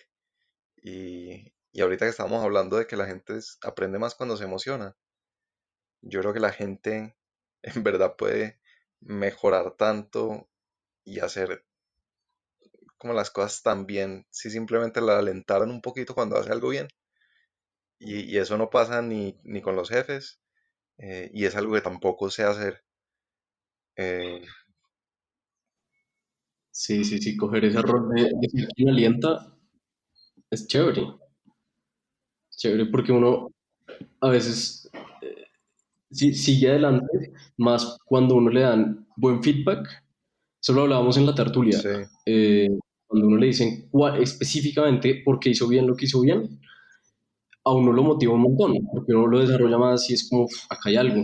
Cuando uno solo le dicen lo malo, es verdad que uno tiene espacio de corregir y seguir mejorando y seguir creciendo, pero al mismo tiempo uno se bajonea duro.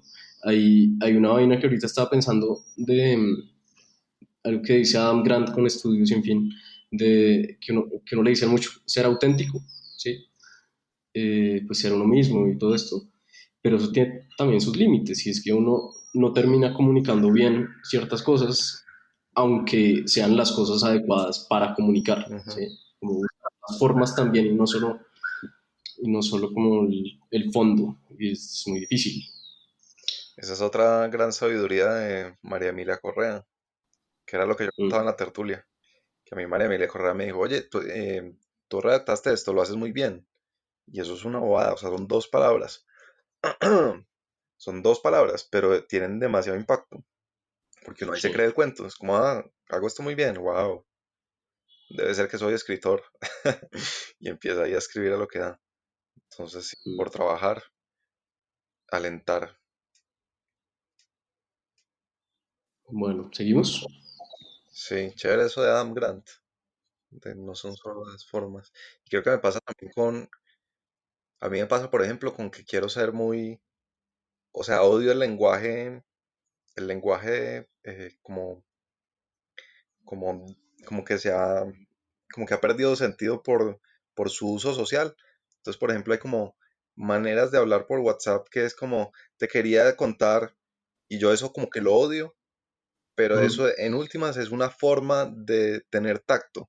Pero a mí me arde cuando escribo te quería contar, es como, ¿por qué le estoy diciendo? Si ya le estoy contando, ¿por qué le estoy expresando mi deseo de contarle? Sí, sí, sí. Sí, es difícil, es difícil. El tema de la autenticidad es bien duro porque es verdad que a veces uno puede ser, es que es raro, como un poquito falso, o un poquito más bien como en contra de sus Sí, creencias, poder lograr algo mejor, ¿sí? Que no es tan intuitivo y uno no le dice eso constantemente, pero yo creo que hay momentos y tocar cuáles son esos momentos en donde sí puede funcionar. Sí, eso también lo decía Seth Godin, como que ese tema de la autenticidad y de la espontaneidad y de ser uno mismo, pues uno no necesariamente quiere eso en todos los escenarios. Entonces, por ejemplo, uno no quiere lo que él dice es uno no quiere un cirujano de rodilla auténtico, que le diga, no, hoy no me siento, es que no son las 2 de la tarde, entonces no estoy en mi pico de energía, entonces no quiero operarte, uno quiere que lo operen y que sea el mejor. Uno no quiere que sea el más libre, ni el más desarrollado, ni el más contracorriente. Hay que ser muy fan para escucharse este episodio. Ah, pues después veo cómo lo corto, dale, güey. No, mándelo todo así una animalada y ahí probamos quién es verdadero fan. Igual sé que esta partecita va a ir al comienzo. Entonces le van cogiendo el tiro uno siempre empieza copiando a alguien, eso es normal, y después van cogiendo su propio espíritu, como el sello de ustedes, y lo van haciendo.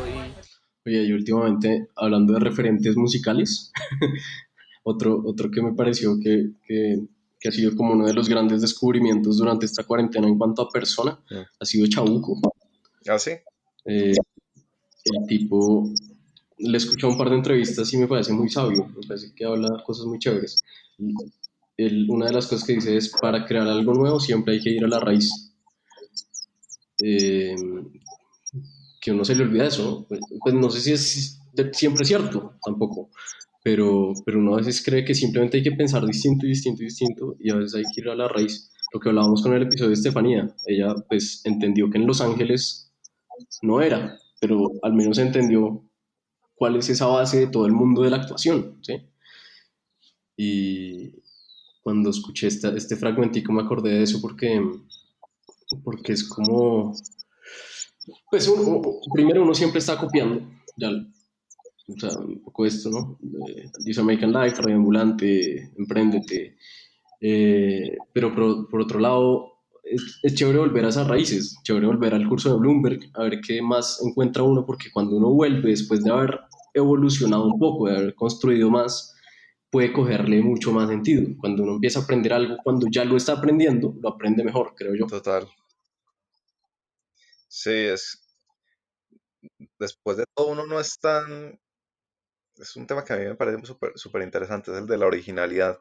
Uno no es tan original como cree que es, y creo que entre más rápido uno se da cuenta de eso y lo acepta y admite que uno no es un genio que está creando algo desde ceros, creo que mejor, porque puede uno como avanzar más tranquilo.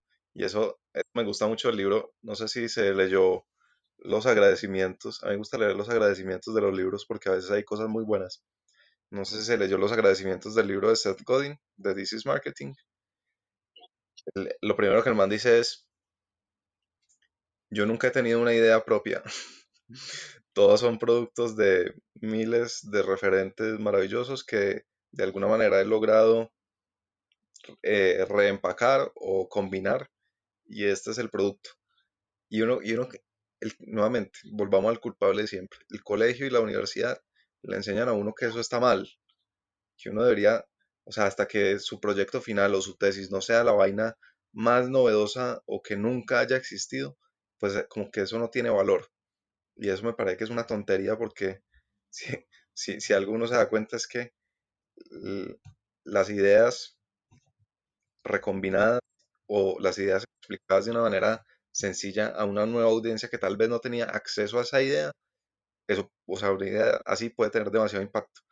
Y, y yo también creo que mucha gente se abstiene de hacer cosas como, por ejemplo, generar contenido, aunque yo odio la palabra contenido, como hacer cosas como, por ejemplo, crear un proyecto creativo, porque tienen esa tara mental de colegio.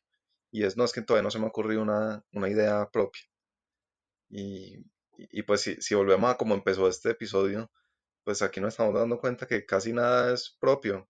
O sea, Juan Pablo es el maestro de nuestro subconsciente y Juan Pablo tendrá otro maestro de subconsciente y así, así, así, hasta llegar a Nietzsche y bueno, de pronto Nietzsche sí era un genio. Entonces este no es un buen ejemplo, pero Hace poquito muy chévere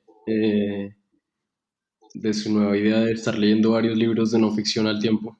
sí. Y es que las nuevas ideas salen cuando uno conecta puntos, ¿no?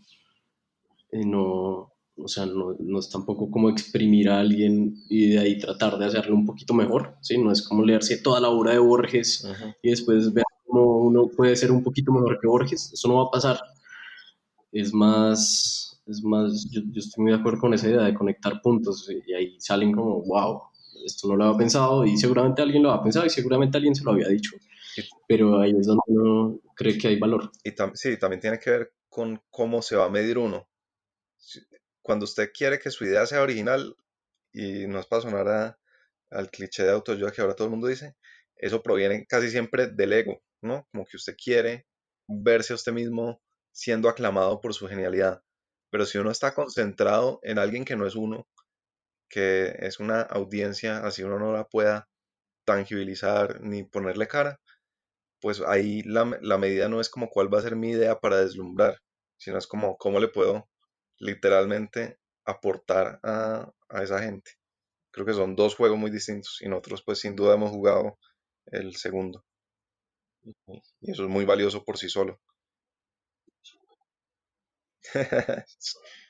Se vio ese video de Cristina Valdivieso que compartí ayer, Sí, me gustó. sí, sí, muy chévere como esta idea de cuando uno va a un concierto no solo va a ver el final, como, tan, no, me encantó esa idea, me encantó esa idea y es muy cierto, pues cuando uno trabaja tampoco solo va como al PEM, sino que va a ver todo el concierto. Exacto, exacto. No sé por qué la traje a colación, pero bueno. No, porque es que hay que jugar. Sí que le he aprendido a Malcolm Gladwell Hay que de eso. jugar, sí, y esa es otra cosa. Oye, ese es un tema interesante que tenemos que estudiar bien, y es el de la idea de trabajo relacionado con no juegos, sino con sufrimiento. Y de hecho, o sea, lo leí ahorita en mi libro de Jordan Peterson, es como la primera idea de la Biblia, como que Dios cuando sacó a estos manes del paraíso, a Adán y Eva, el castigo fue pues que ahora eran mortales y que tenían que ganarse casi que el pan con el sudor de la frente. Y eso es como, o sea, ahí empezó el trabajo. eh, y sobre todo la concepción de trabajo como sacrificio. Eh, Creo que es un buen tema para irle echando cabeza. Sí, ese es un tema religioso duro. No, la ética, eso se habla mucho en Estados Unidos, de la ética protestante del trabajo, Sí, que es tal cual eso, que ya se toma mucho como el 8-8-8 de dividir el día, 8 de trabajo, 8 de descanso y 8 de recreación, o qué sé yo, pero ese 8 de trabajo es sacrificio. Sí, eso es chévere. No le tengan miedo al spotlight. O sea, nosotros estuvimos 2 años detrás del computador y cada que hacíamos un video nosotros nos daba pena y cada que... Eso da pena, güey. Pero ni mierda, bro, ese es el juego. Ese es el juego, dice Juan. Oye, sí, es que yo creo que con el formato que tenemos tanto en Emprendete como en 13% da para pues, ocultarse mucho uno, ¿no? sí, Porque uno simplemente habla, además habla con un guión y después pues, no pone la cara, pues es un formato de audio. Y algo que sí me he dado cuenta pues, que me alegra mucho en realidad es que como que la audiencia le gusta también escucarnos a nosotros más. De pronto este episodio va a ser chévere porque nos van a escuchar más naturalmente en opiniones así, pues en vivo. sí. Yo creo que a mí me parece que eso es muy bacano, porque casi que hay varias opciones para la gente. Si la gente no le interesa lo que nosotros tenemos por decir, igual tiene como, tiene con qué quedarse. Pero si la gente le interesa lo que nosotros tenemos por decir, igual también tienen con qué quedarse. Eh, y obviamente si uno mira la evolución, bueno, de hecho no, porque creo que desde el primer episodio nosotros echábamos como reflexiones, pero pues es como algo que hemos hablado mucho sobre los sistemas, que es cómo uno va a diseñar el proyecto. Y si uno no lo diseña de cierta manera, pues no va a optimizar ciertos resultados que quisiera tener, como por ejemplo en 13%, que nos gusta reflexionar sobre las historias precisamente porque no simplemente nos interesa saber que hay gente que está en ese 13% y que tienen historias chéveres, sino que nos interesa entender por qué. Y uno no entiende por qué hasta tanto que no interpreta, no reflexiona, no le echa cabeza. Entonces creo que desde el principio lo hemos hecho, reflexionar y problematizar el tema y problematizar no es como confrontar al entrevistado y decirle como, ¿usted por qué está diciendo eso? Sino es entender que no es una cosa sencilla y que es una cosa que probablemente no vamos a tener una respuesta satisfactoria en mucho tiempo, si es que alguna vez la tenemos, pero, pero creo que lo hicimos bien desde el principio y no en una búsqueda de, nuevamente, como del ego, de brillar, de estar en, como decía Juanpa, el spotlight, sino porque genuinamente yo creo que, pues si en algo estamos de acuerdo es que nuestro input puede ser muy valioso para la gente. Y, y no sé si ese es como un buen punto para hacer pues si alguien llegó hasta este punto del episodio, es buen momento como para decirle que vamos a lanzar un nuevo show. ¿No cree? Bueno, pues sí, es que igual va a salir. No sabemos cuándo va a salir, pero va a salir. Eh, pues que hay que ser muy fan para llegar hasta este punto. Entonces, pues toma tu recompensa.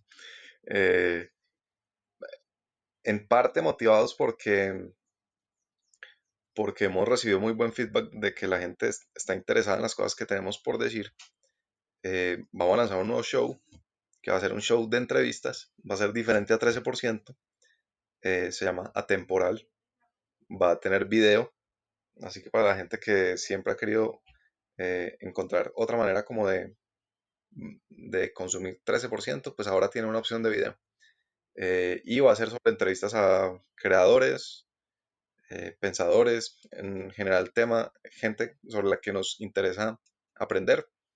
Y pues ahí vamos a estar Nicolás y yo firmes, conversando un poco más de lo que conversamos en 13%. Sí, atemporal, así como este episodio. Que no responde al tiempo porque llevamos 3 horas y vale. Va a ser chévere ese formato para poder abrir conversaciones también para gente que no necesariamente está en el 13%, y que sí tiene cosas muy pues, inquietantes. O sea, ayer escuchaba, por ejemplo, a una entrevista que le hicieron una entrevista, no, un live que hizo Carolina Saín. Sí, Una vieja súper interesante, que no da para 13% porque es muy polémica, pero a mí me gustaría tenerla mucha, por ejemplo, pues me gustaría tenerla en la temporal. Tiene, más allá de su Twitter polémico, es una vieja con unas ideas que a mí me parecen brillantes. ella es Bueno, brillante. 30, esto es muy chistoso, esto es muy chistoso. Pero yo le dije a Nicolás ayer que yo había puesto una meta a principios de este año y dije, yo iba a tener 30 episodios Este año, este año. re importante. Sí. Re importante. Re importante. Qué bacán. O sea, creo que 30 todavía no tenemos episodios. 30 episodios. No, claro que ya, claro que ya. Pero yo creo que ese año sacamos 13, ¿no? Sacamos la primera temporada. Sí. Sacamos 13. No, ya tenemos. O sea, cumplimos la mitad de la meta. Ni siquiera, pero algo así. Casi la mitad. ¿Usted qué opina de las metas? Cada vez creo menos en las metas. Sí creo que hay que tenerlas de alguna forma, pero siempre estarlas revisando para ajustarlas. Eh, Nosotros no hemos vuelto a revisar nuestras metas que hacíamos en Google Docs, ¿no? Ni idea. No. Si es bueno, yo creo que es bueno tener metas por el hecho de, uno, tener algún tipo de orientación hacia donde uno está apuntándole, Sí. y dos, también para revisar después lo que uno ha hecho, que también es bueno. Eh, pero sí, la vida es demasiado cambiante. O sea, digamos, ahorita, pues con la pandemia, esta vaina, yo creo que la empresa que no haya cambiado metas, que no haya revisado las metas Sí. para ajustarlas, está loca. Hay que ajustarlas. pero siguen siendo pues algo que no me parece descabellado. O sea, tampoco soy 100% de la escuela de solo sistemas o Ujú. solo... También me parecen importantes. Yo antes era un poquito esa escuela de las metas, no, para nada, sino solo sistemas. eh, que no voy a explicar en este momento, pero si alguien quiere leer sobre eso, pues yo he escrito en internet, puede buscar sistemas Andrés Acevedo, no sé. Pero últimamente también he cambiado de opinión en eso. Creo que uno sí tiene que tener como esa, lo que llamaba Víctor Frankl, como la tensión creativa, como algo que lo jale a uno hacia una dirección y lo tenga como estirado para ir al episodio de Daniel Bilbao. Eh, y ya que le conté que mi manera de pensar es en entrevista de trabajo, entonces también en entrevista de trabajo me pregunté a mí mismo cuáles son tus fortalezas, y creo que yo tengo una fortaleza grande en cuanto a mi flexibilidad de cambiar de opinión. Yo soy muy desprendido de lo que antes decía, lo que antes creía. O sea, muy fácilmente puedo acoplarme a nuevas maneras de entender el mundo. Creo que es una gran fortaleza, sobre todo con este mundo tan polarizado y jodido. Ayer escuchaba una entrevista de Aprender de Grandes con un man ruso, se me da ahorita el nombre, pero es un ruso que habla español pues a su modo. Y dijo algo que yo nunca había pensado y creo que nunca hubiera pensado y es, él dice, no quiero tener opiniones sino hasta que tenga que tenerlas. Entonces, simplemente estoy en el espectro de las ideas, no necesariamente estoy en una u otra, las estoy explorando constantemente y no saco opiniones hasta que me toque, hasta que tenga que hacerlo. Y me pareció, wow, es Interesante. eh, interesante, como tener esa mentalidad, no sé si siempre aplica, no sé cuándo aplica y cuándo no, creo que voy a empezar a tratar de, tener, de adoptarla, a ver cómo funciona, pero me pareció muy interesante. Bueno, esto también me dio mucha risa. Detrás de 13%, parece la verga el nombre, hay Tiene un... un subtítulo, se llama El arte de encontrar pasión en su trabajo. La verga. La verga, pero pues no. Pero, sí, ¿usted se acuerda de ese momento en que quisimos tener, o sea, en que empezamos a pensar en subtítulo? Fue largo. Fue bien largo. Echamos Yo creo que mucha fueron cabeza. meses. Además, a mí el subtítulo no me mata. Pues hoy en día no me mata. Y creo que nunca me mató. Creo que nunca, con demasiado orgullo. Me parecía como importante al principio para que la gente se ubicara y se interesara. No sé si eso ha sido así en la realidad, pero nunca me ha matado. A mí me gusta más hablar de 13%. El nombre sí me encanta. A mí también 100%, 100%, 13%. Eh, y de hecho, que ese es otro spoiler para el que ha escuchado hasta este momento, también cuando saquemos un libro, no se va a llamar 100% pasión por el trabajo. Nada que ver. No tenemos del todo claro el nombre, pero probablemente sea algo así como 13% navegar el trabajo o navegantes del trabajo, qué sé yo. No sé, pero pasión por el trabajo no va. Y mucho menos el arte de Eh, encontrar apasionamiento en el trabajo. no, menos. Es que no cabe ni siquiera en la portada, tremenda párrafo. Sí, estamos bien Pero bueno, desubicaditos. Oiga, lo otro que me di cuenta es que estábamos bien desubicados en cuanto a qué queríamos lograr, ¿no? Como que era, no, yo quiero cambiarle la vida a una persona. Y luego, sí, sí, sí. luego usted decía como, yo quiero que Gallup venga. Que Gallup venga y encuesta a Colombia y diga, ¿saben qué? Es 13.1. 13.1, la lograron. Sí, no, ni idea. Y es difícil saber qué. O sea, usted tiene hoy clarísimo que quiere lograr con 13%. No, Pero diga algo ahí para dejarlo registrado y por no reírme en 2 años. no, yo creo que pues en este momento en lo que estamos es en intentar extraer conocimiento y generar como reflexiones alrededor de temas que pueden ser muy beneficiosos en las vidas eh, profesionales, pues penúltimas en las vidas de las personas, porque la vida profesional, pues, si algo sabemos es que tiene una influencia desproporcionada en la vida en general. Entonces, pues, como yo lo veo hoy en día es cuáles son las lecciones eh, o los temas o las conversaciones que le puede servir mucho a la gente estar pensando y bajo qué ópticas que les pueda mejorar su relación con el trabajo en principio. Sí, ahorita vamos a empezar a afinar mucho más esos conceptos con las conferencias que vienen y también con el libro. Sí, Pero yo a eso le agregaría que pues hay muchas constantes y muchas variables, muchas formas en las que la gente trabaja constantemente por costumbre y que nunca como que se han replanteado o al menos puesto sobre la mesa de por qué se hacen de esa manera. sí, Ejemplo, hay miles, no quiero entrar en esos, pero, pero yo creo que sí parte de lo que hacemos en 13% es poner sobre la mesa la palabra trabajo y cómo se está usando actualmente y cómo la gente lo está viviendo en el día a día, cuáles son las problemáticas alrededor del trabajo y proponer distintas mentalidades a partir de criterios que hemos encontrado comunes. sí. Y creo que tiene un tema transversal que no dije, pero la idea de que uno puede aprender de la experiencia de otra gente sin tener que ir a embarrarla a uno mismo, a mí me parece que es una idea poderosa y que yo pues mantendría así como la hemos mantenido desde el principio.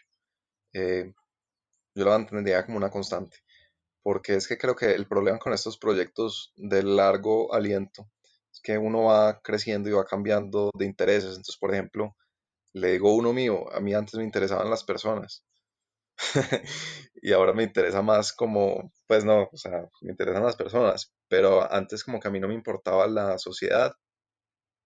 Usted me entiende, como que yo no miraba las cosas bajo una óptica macro, a mí me interesaba micro. Hoy en día yo digo, pues tengo más sensibilidad respecto a los problemas de la sociedad en general. Y entonces también intento integrar más en el proyecto es cómo podemos hacer para que esto genere una cadena, una revolución positiva que no solo le cambie la vida a la gente, sino que mejore ecosistemas y mejore sociedades. Sí, muy bien, vamos a ver cómo nos burlamos de esto dentro de 2 años.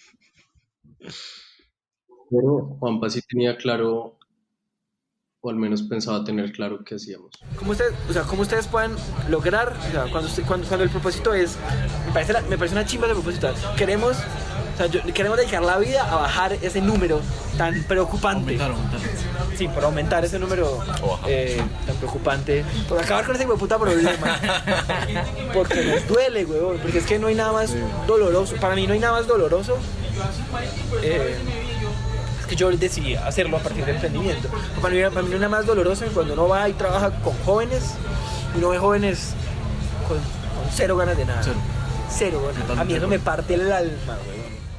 Algo muy chévere de Juanpa es que es muy emocional, ¿no? Como que él sí siente mucho los temas y se los toma muy, muy personales. Eso es genial de él. Me parece chévere como él lo pone. Sí, Juanpa es un man bien emocional. Y transmite, a mí me parece que transmite muy bien sus emociones, Y Es contagioso, como en el buen sentido de la palabra.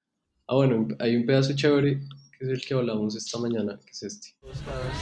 Debe haber gente muy cerda que como que deconstruye la pasión. O sea, por ejemplo, este yo el libro, pero este man habla, hay un loco que se me acaba de olvidar el nombre, yo soy muy malo, pero es uno de esos neuro no sé qué gringos famosos, que es el que dice que antes de pasión hay curiosidad.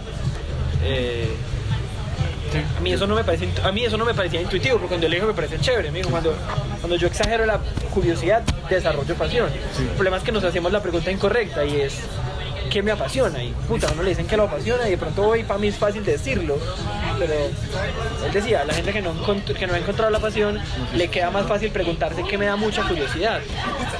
Es válido. Este man él tiene un TED. Grande. O sea, nosotros llegamos a esa conclusión por ahí temporada 2, episodio 9. Sí, más o menos, más o menos. Y fue una gran conclusión, fue una revelación enorme para nosotros, como que... Y Y de entonces, hecho, sí, sí, eso para mí fue uno de los momentos como de decir acá tenemos algo por aportar en todo esto. Y es como salirnos de esa, otra vez de esa emocionalidad ujú. y de esa, como de la levedad de las cosas, e irnos un poco más profundo y entender que el tema de la pasión es un tema muy complejo y que detrás hay algo que sí se puede analizar y que es algo en lo que yo hoy creo mucho, que ojalá en 2 años no crea y me pueda burlar de mí mismo, que es la curiosidad. Para mí es una vaina genial, como esa inquietud por conocer cosas. Ayer, digamos, me pasé todo el día leyendo artículos de todo y terminé viendo, empezando a ver la serie de Cosmos de Carl Sagan y es como que estoy haciendo, pero es chévere porque uno lo emociona vivir, ¿sí? Mm, Y uno empieza a inquietar por vainas. A mí me encanta eso.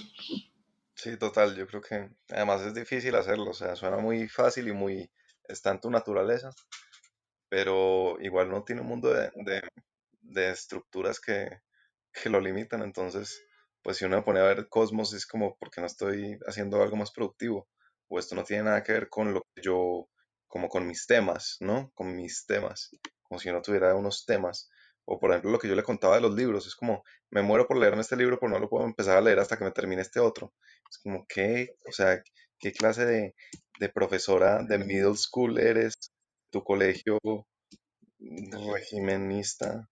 O sea, sí, y es como usted dice, o sea, no, no es como tanto un tema transaccional de voy a ser curioso para encontrar mi pasión y así tener una vida más bacana.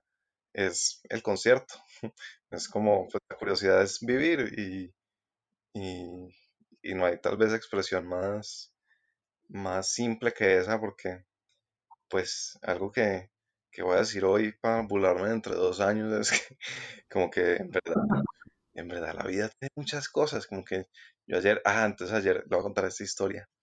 Ayer estaba como a las 7:30 de la mañana leyendo mi libro, tomando cafecito, súper normal, día normal, y de la nada un estruendo como ¡pah!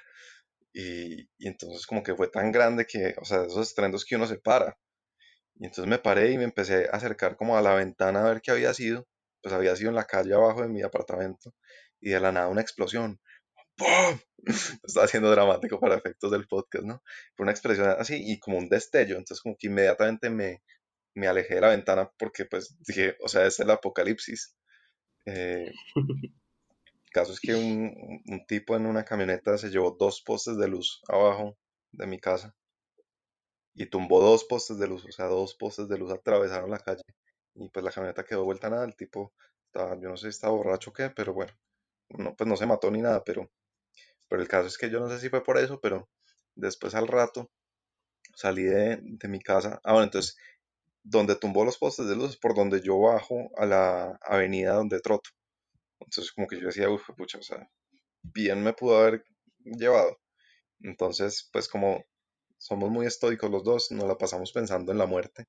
Entonces, pues para mí no fue raro como pensar en la muerte, fue como, pues simplemente, yo pienso constantemente en la muerte por este tema del estoicismo de tener siempre presente la muerte para aprovechar más y disfrutar más la vida. Pero entonces como que pasó eso y pues pensé en la muerte normal.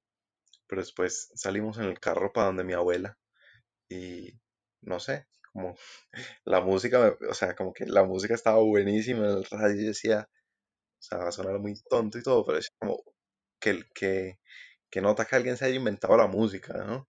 Es como en verdad hay muchas, hay muchas cosas por las cuales sentirse curioso y en general que disfrutar.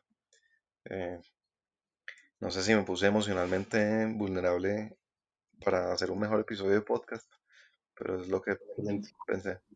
O sea, ya logramos hacer llorar a la gente. Ahora Sí, sí. we're back. Sí, no, no, total. A mí, ahora yo le voy a contar una historia, pero más cortica y ridícula.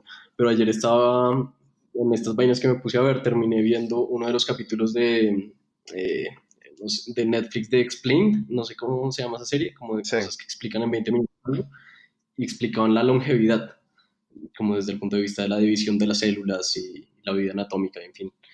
Entonces yo pensaba, ¿para qué quiero vivir 120 años? ¿Sí? Y entonces, pues, si uno se imagina a los 90 cascado y 30 años de sufrimiento, pues obviamente no. Pero si uno se imagina bien a los 100 años, pues bien dentro de lo relativo, pues yo diría que nota, pues es que este es el único momento.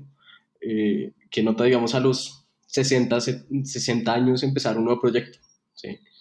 Eso me parece una vaina increíble. O empezar a, digamos, una de las cosas que yo quiero hacer, y lo quiero hacer a propósito, no quiero postergarlo a propósito, es aprender a tocar piano. No quiero aprender a tocar piano ya, quiero aprender a tocar piano en mi futuro, ok. si lo tengo.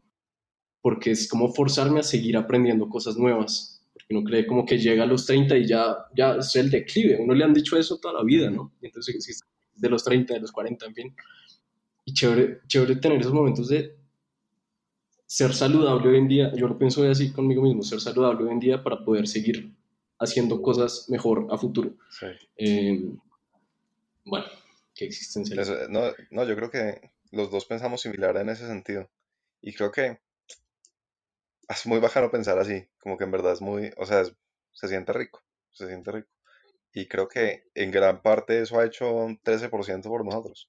Y yo por eso creo que tal vez la mejor cura que alguien puede tener es tener un proyecto, y así sea como un proyecto, como un side project.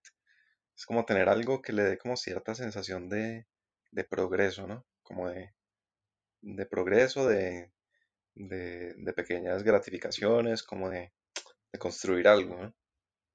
Creo que eso, como hacer eso, lo mete a uno como en esta mentalidad.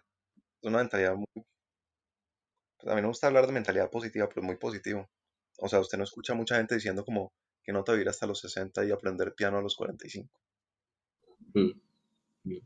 Y también hace de alguna forma que uno, esta idea de Drexler de cuanto más me limito, más me libero, Sí, yo en verdad creo que eso, cuando uno más se limita a ciertas cosas, total. eh, como a, no sé, la costumbre de emborracharse todos los viernes, sí, como cosas que suenan bien, cool, en fin, uno disfruta mucho más lo que está viviendo en ese momento, porque uno lo vive realmente y hace lo que realmente quiere hacer. Yo no quiero estar borracho ni drogado, yo quiero estar haciendo otras cosas. Entonces me limito en ciertas cosas, me limito en comer comida chatarra porque hace que mi cuerpo se sienta mejor y mi mente esté más activa.